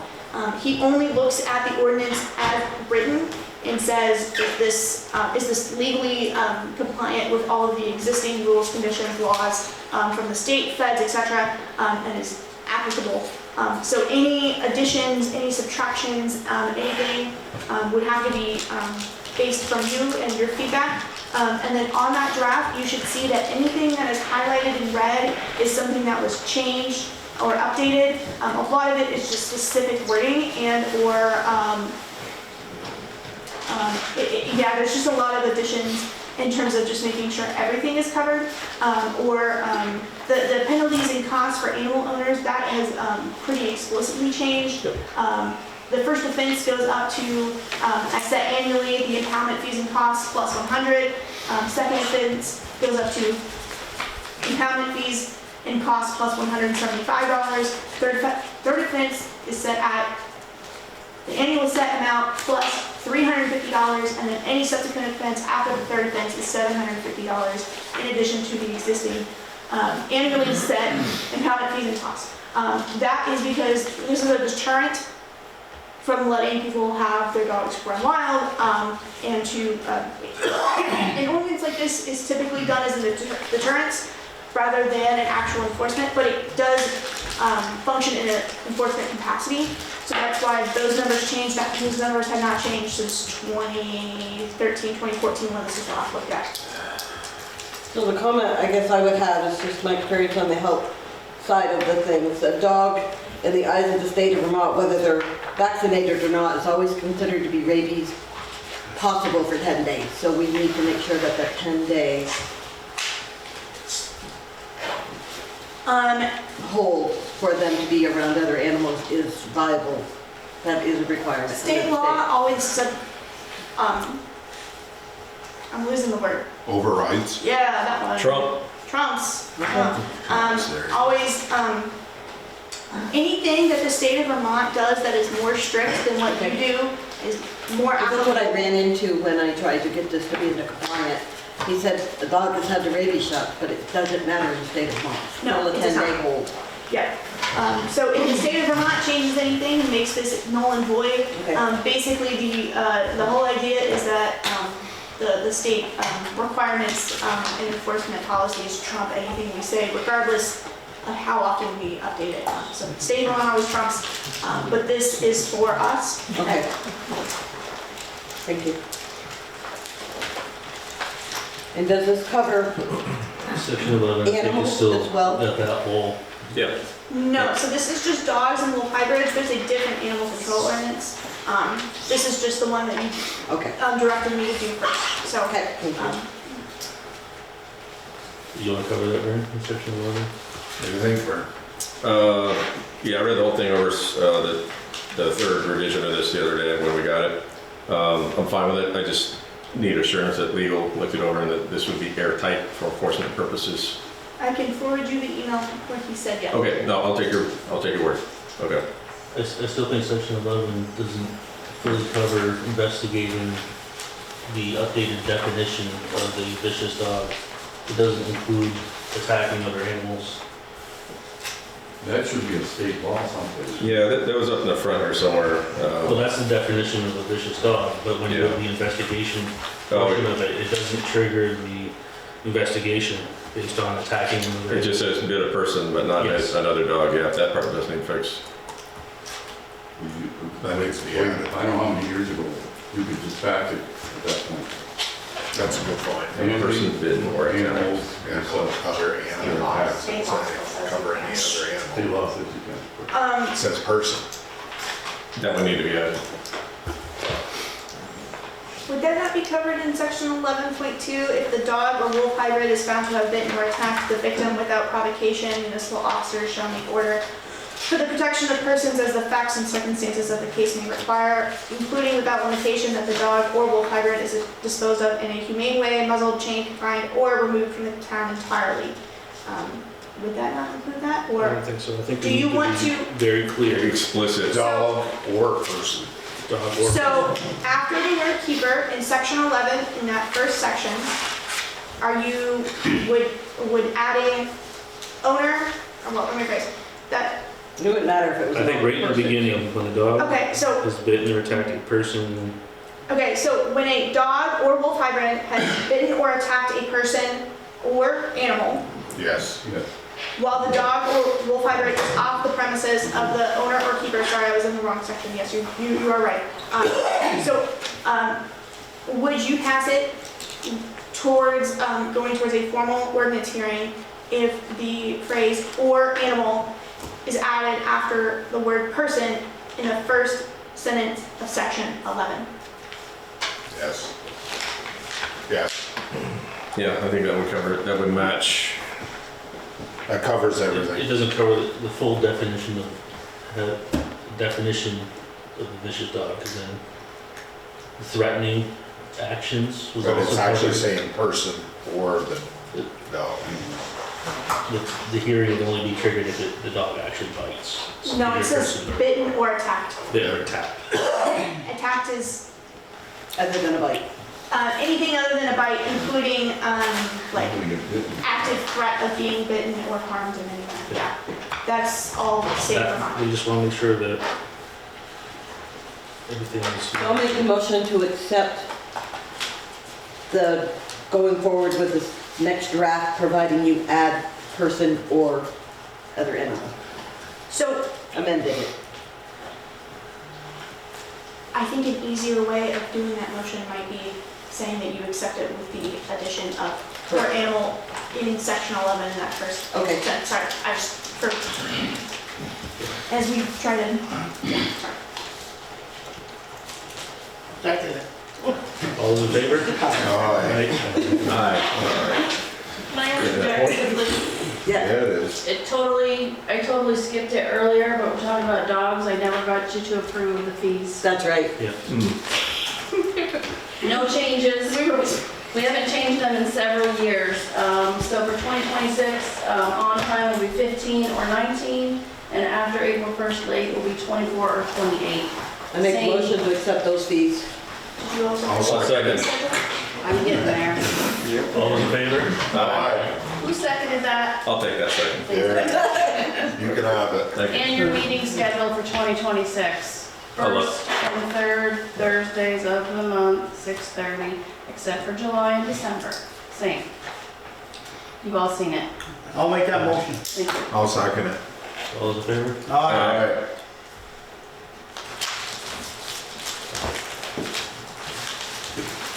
So, are you at the point now where public can request that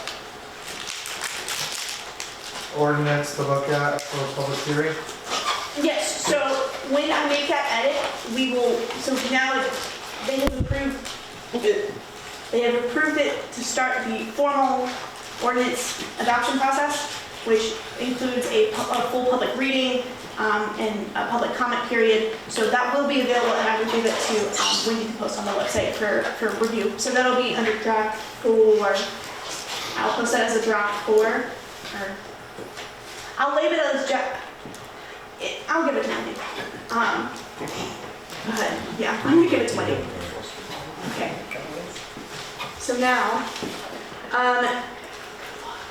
based on the motions that you gave at the November 25th, 2025 Tri-Board meeting, the motion you gave was to direct me to produce a letter in conjunction with legal to NBR based on the information discussed during that meeting. There is a draft of that in yours. I got approval from legal today. There was just one typo that I had to change. In the third line of the second paragraph, there's an O that's also capitalized that shouldn't have been, and I have fixed that. And that is in the one that you may sign that is in the yellow folder. That official one, again, no actual change other than making that O lowercase. I am happy to read it aloud for the public because it is public information as of signing, but you do need to approve that so we can send that out. Move to approve the letter and accompanying documents for mailing to Mrs. Square Valley Rescue. Authorize the town administrator to send them via certified mail with return receipt requested. I'll second that. All those in favor? Aye. Can you read it aloud? I've been fielding a lot of messages and I don't even know, so proceed. I'm going to read this loudly too so you are very clear, and I'm sorry that I might stutter. So this letter is, I'll just read.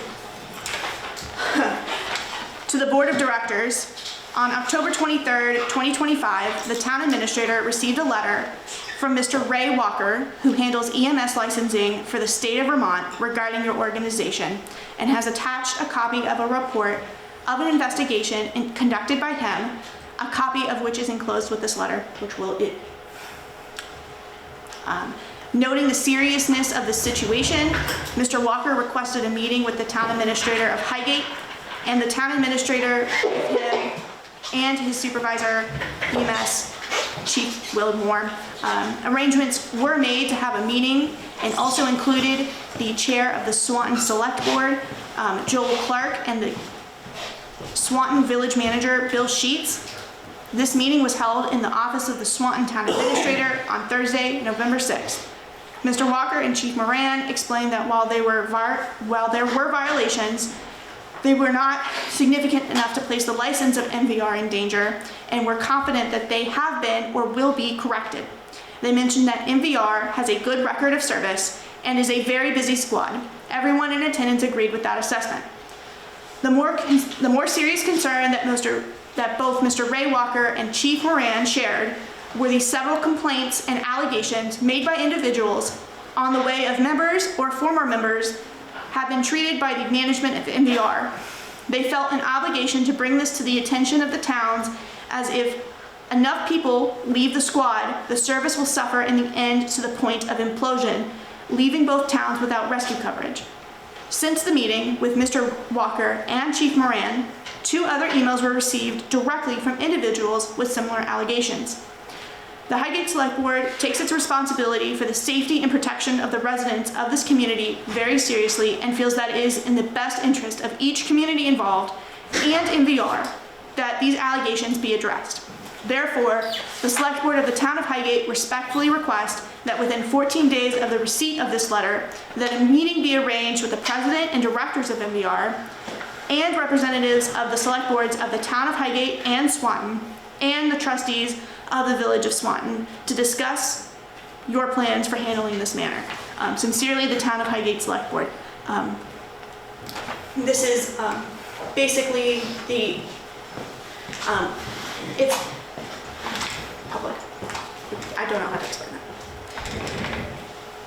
So Ben's gonna sign it and you're gonna send it certified. All mail with Select the Board members will attachment. sign it and we will send it via certified with receipt requested. Perfect. The Town of Swanton is making a similar request Yeah, there's on Tuesday. when their meeting was. Yeah. So can I get a motion to sign the order? Gary did. It's all been approved? Mary and Chad, you know, yeah.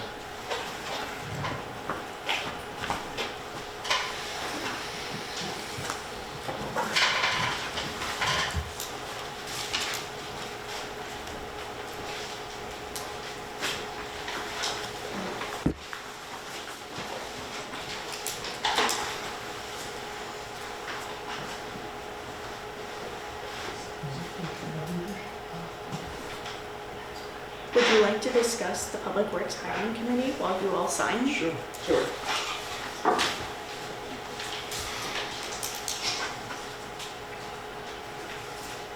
Oh, me? You all need to determine who is the hiring committee. and recruitment timeline for the Public Works Director position. There are some aspects of this, including specific applicants that can be and will be discussed in executive session, which does fall within Vermont State Statute allowance for executive sessions.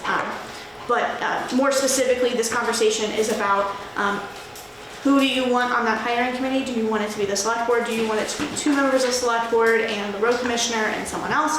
How many members do you want and what timeline do you want before hiring? Board members and 2 road commissioners, Richard Flint and Scott Passett. Which Scott is also a member of the planning commission, which would be helpful as well. Yeah. When do you want to schedule the interviews for I you? think we need to react pretty quickly since we're down then. Yeah. Okay, so when is the first time you would like to schedule a set of interviews? That would How be many a special applicants meeting. do we have? We have 6 now. I said 5, but we do have 6. I forgot someone. We I just- would think the next meeting. We ain't, Okay. not at the next meeting. Have to be- It's gonna have to be a separate meeting. Oh, okay. Another. Unfortunately. That is why I suggested 2 select board members and the road commissioner, because that would not require a quorum and would still be allowable for your hiring. And they can make the hiring committee could make a recommendation to the select board, and the select board would ultimately still approve with a quorum. I think it should be available to all select board. Yeah, all select board Available to all. members. And- Okay, so when do you and want to schedule a special meeting to conduct interviews?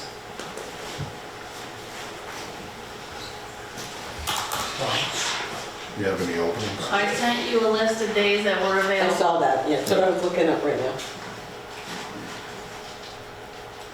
Basically, Monday, Tuesday, Wednesdays are available, except for, no, Monday, Tuesday, Wednesdays in December were pretty much available. I'm not available. We have a meeting The 9th is Tuesday, next Tuesday. Yep. So not next Tuesday.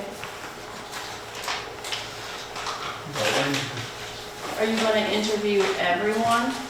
Or are you gonna look That's a great through the question. Do you want to interview? interview everybody in 30-minute increments? Do you want to pre-screen and what, who would you want to pre-screen and what with what requirements? And then also, if you want to do all of them, how long would you like to allocate each software? 20 minutes. Yeah, 20 minutes. 20 minutes Yeah. piece, all of them. Yeah.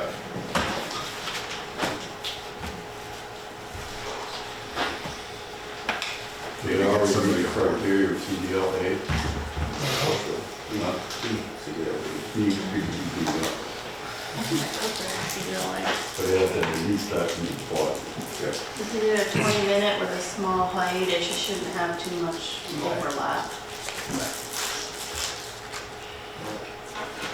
I'm good any Monday, Tuesday, Wednesday, up till Christmas.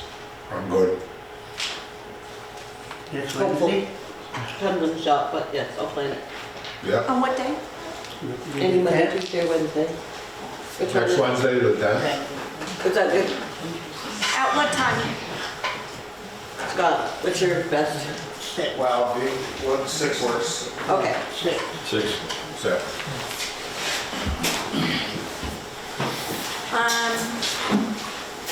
Your next agenda item is a conversation with the library trustees.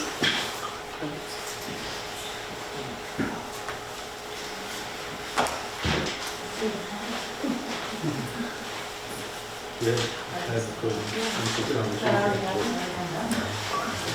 He's pretty much at it, right? Bring it forward, see what the, If there's any other lingering questions between the 2 boards, and you should have that discussion now. You've scheduled it and they are here.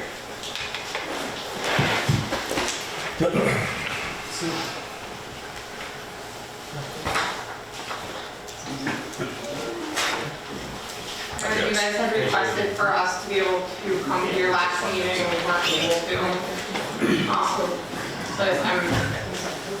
I had reached out to Freddie and asked her how to be best prepared for that. I don't know if any of you have any bills off of that for us. My only comment would be, the discussion tonight should have happened months prior. Doing this at the CIP meeting is not a good time to do it. Trying to have negotiations like this. We should have been building up to this with or without library steering committee. That's my input. If we're gonna work something out, we gotta talk. Not talking isn't working. I would agree. I would also build off of that and say that one of the things that both boards need to work towards is mutual respect. And that is something that has been missing on both sides. And I would go so far as to say that that was missing here earlier tonight as well. And that's disappointing. But I think that that mutual respect is necessary for these boards to have a good working relationship. And there's no reason that that shouldn't be able to happen. Is this mutual respect? I am assuming that you are holding up the letter to the editor. You got it. I think there has been a lot of opportunity for communication between these boards that has not taken place. And there is enough blame to go around, Fern. I want to let talk. Open door here anytime. That's not entirely true. It is. You can ask Freddie to be put on the agenda anytime. We have We actually have. asked a couple times and been told that there was not time. Lately there hasn't been. But We've had a lot going on. I know, but you have just said that the opportunity is always there. Freddie was newer, it was a couple months ago, and we had asked to meet, I think twice, and we were told that there wasn't time on the agenda. Was there time on your agendas? There is always time. on So it. for last meeting, you didn't have time. It was very late notice. It was Oh, at your last meeting, you mean? Is that what you mean, Mary? Oh. I'm just saying we all want to make this work, and I agree with you, we both all need mutual respect, but we feel we're not getting it either. At least that's how I do. That's how I feel. I feel the town's not getting the respect. That's how I feel. But we can all agree to disagree tonight and move Yeah. forward with a positive manner and make a better world here. We got a new year coming up. Let's see what the new year brings, and let's talk. But I guess, how do we do that? You know, that we had some discussions recently, maybe it wasn't recently, maybe it was this spring or earlier this summer. And we had kind of said that we would all pay attention to the select board agendas and make sure that we were in attendance if it looked like we should be. I know that Freddie had come over to a meeting a month ago, maybe. We talked to her before the meeting, had asked for updates there as well. I'm not sure how to set a concrete plan in place. If it is that we meet quarterly, so that, you know, something is just scheduled and moving.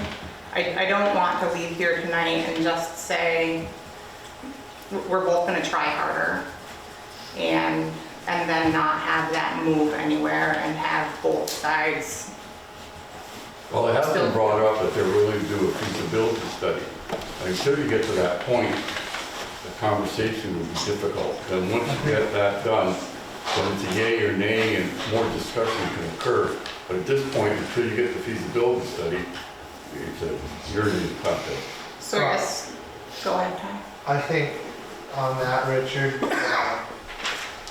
I think just improving day-to-day operations is the bigger picture than the relocation of the library. You know,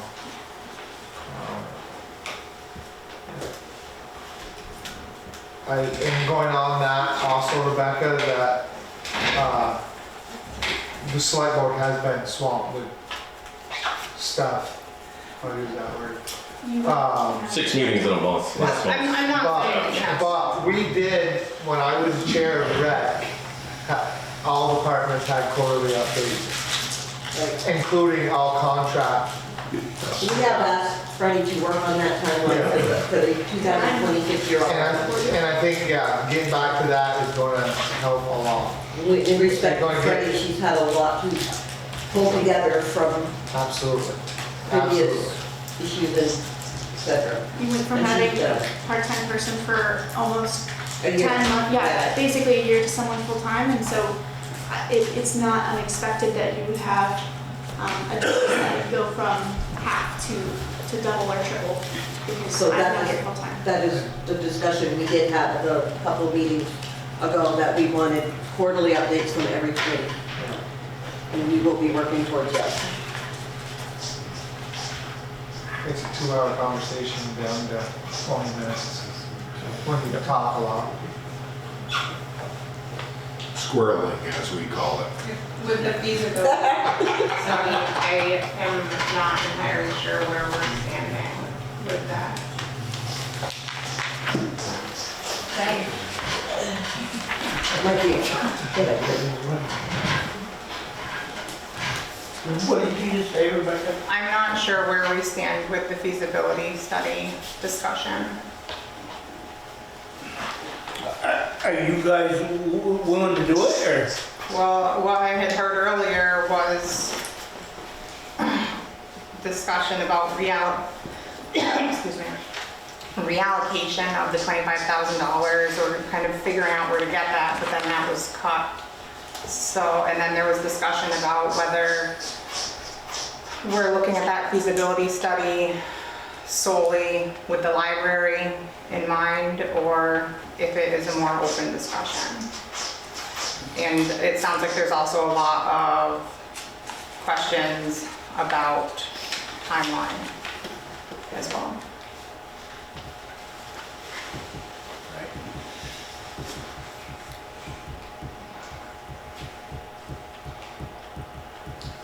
The townspeople need a feasibility study to make a decision. Period.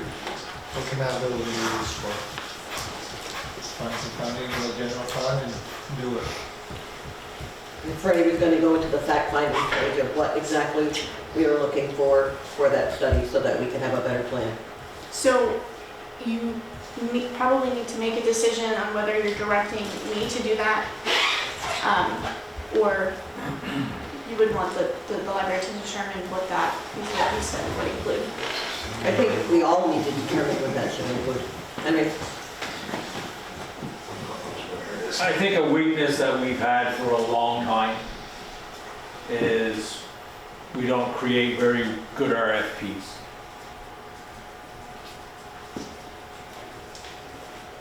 So if I don't know what I'm talking about and I'm creating an RFP, the RFP probably isn't going to get what you really want. And I've always said that you're going to try to surround yourself with people that would help you create that. So let's just take, if we're talking excavation, there's the Doug Rollos, there's the Wrights, there's the other people in the area. I think those people, if you ask them, talk to them, they're willing to say, okay, you need to ask this question, you need to ask this question, and probably this one over here too.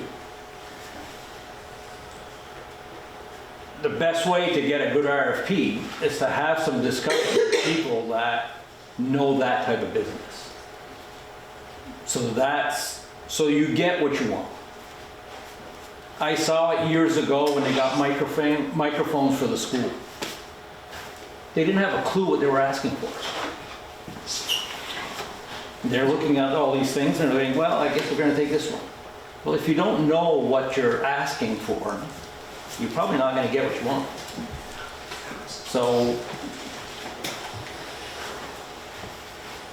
that's all I'm going to say. I think we've struggled for a long, long time creating RFPs that are true. I would say that since I've started, I've used a lot of resources from BLCT, including looking at other people's RFPs, people who I know do well with RFPs and B's request for qualifications, request for proposals, request for bids. all of that. A lot of that resource base comes from VLCT, which is our main resource for that, as well as other towns and cities. I wouldn't say that I particularly agree with reaching out to like individual companies, because that is not, I would say, professional from a standpoint as a staff member.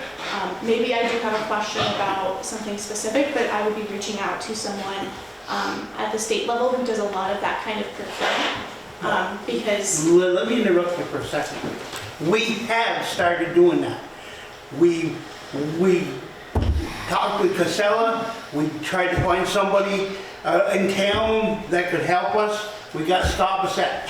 There was one time we had problems, we got Richard Noel. We try to keep it local to our people. And that's one thing we want you to do, is get our local people involved. We got to keep our local people involved. Someday, I've been at Henry's house, he ain't home, but I go visit him, but he ain't been home, but I got a problem, but, you know, you gotta go to those kind of people, you know? Unfortunately, a lot of these are restricted by state statute, and basically basically your procurement policy, including state procurement policy and the requirements of municipalities as a public entity and as a municipality.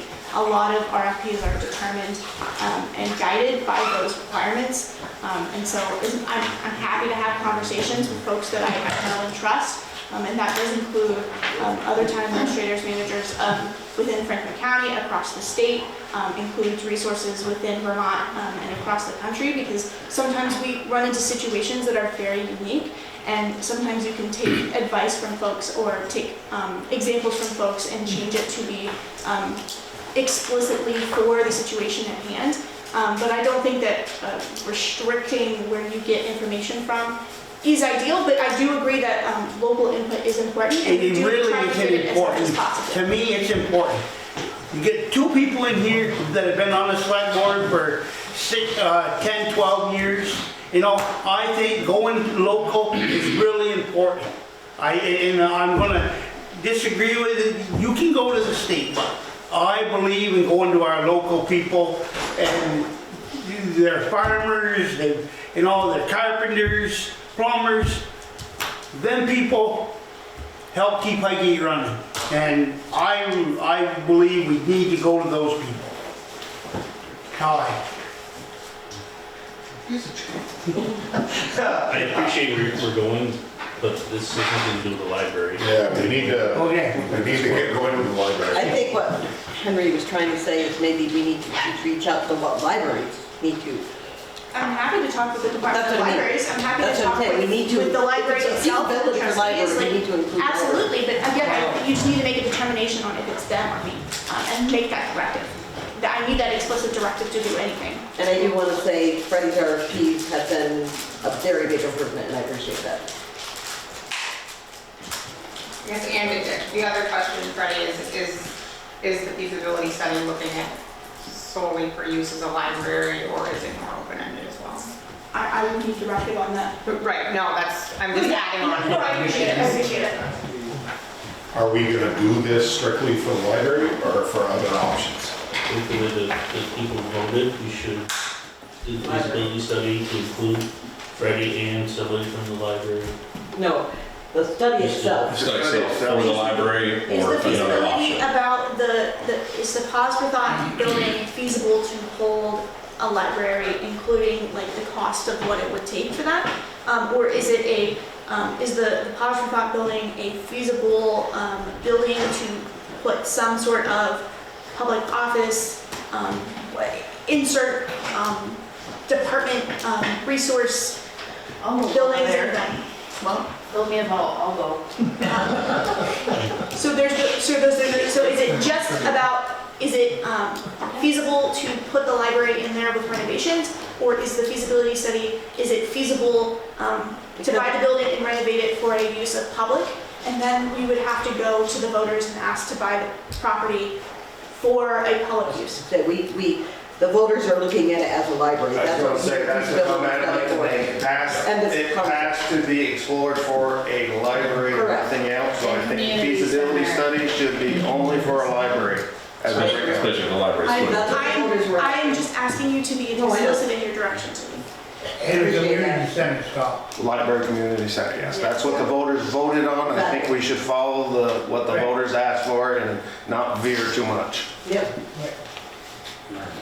Not saying we can't apply that feasibility study if the library fails at going in there, we still got to study there, at least we'll know if the structure's sturdy. So where does the money come from? The library, Library. their Okay. fund balance. Okay. We have to make a motion, Oh, we did already.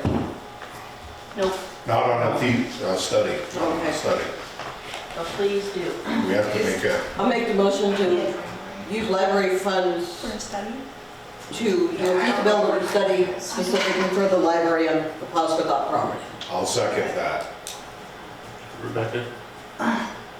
If you're putting the library in charge of it, I just think that there's a lot of pieces that we don't know the answers to, like in regard to timeline, or I don't know if there's a contract in place with the current owner, I don't know any of I that. guess my motion was to use the funds, but not to expect the library to do that as Freddie's expertise in this, to help with this.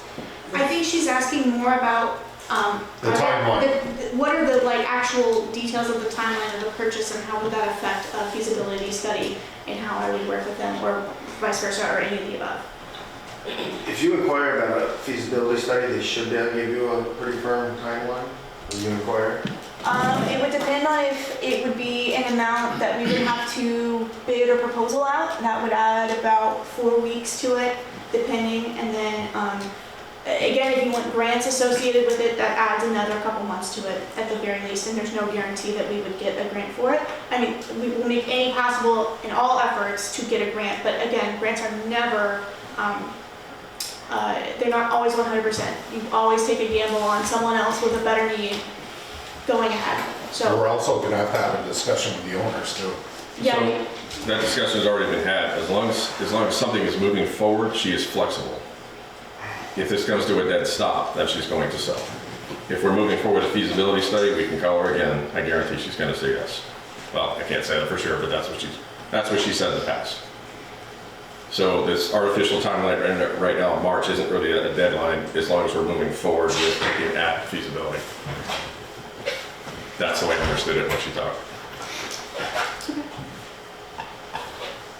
So there would be time for Freddie to pursue grant Correct, yeah. funds to pay for the feasibility Correct. study. But if I am unable to get grant funds, how are we going to pay for it? That's because The library's fund balance, Yeah. we've been over that. You said that? Yeah, I typed it. okay. Yeah. I just want to be explicitly clear. Yes. Yeah. Okay. I made the motion, I'll give me a second. Yes. I did, I seconded We need it. eyes. Are you clear on the motion? Do the Wendy? trustees have to vote to allocate those funds from our general? No, fund? you fall under the general fund. So it just falls under? Every department except the highway falls under the general fund. Wendy, did you get that motion? Yes. I got it. The only part that was missing from your motion was, Mr. Flint mentioned community center. That's Yeah, part I of it. added that. Okay. It's actually in the article, so it's included. Good. So that. I seconded it. Motion is made and seconded. All those in favor? Aye. Is there any further discussion you have of the library at this time? Is there anything else that any of the other trustees or the director would like to add? Except that I have discussed over and over about wanting to be able to work together. And I know it's both ways. We both made some mistakes, but we have talked over and over that we really need to work together for the town. Hopefully we can get there.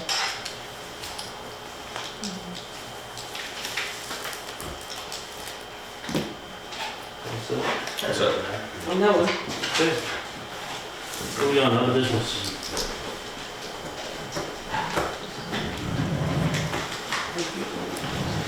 Any other business? All right, so all in the meeting as we usually do, the quote of the night. Tonight is a quote from Abraham Lincoln. Thank you, everybody. If you complain because rose bushes have thorns, or rejoice because thorns have roses.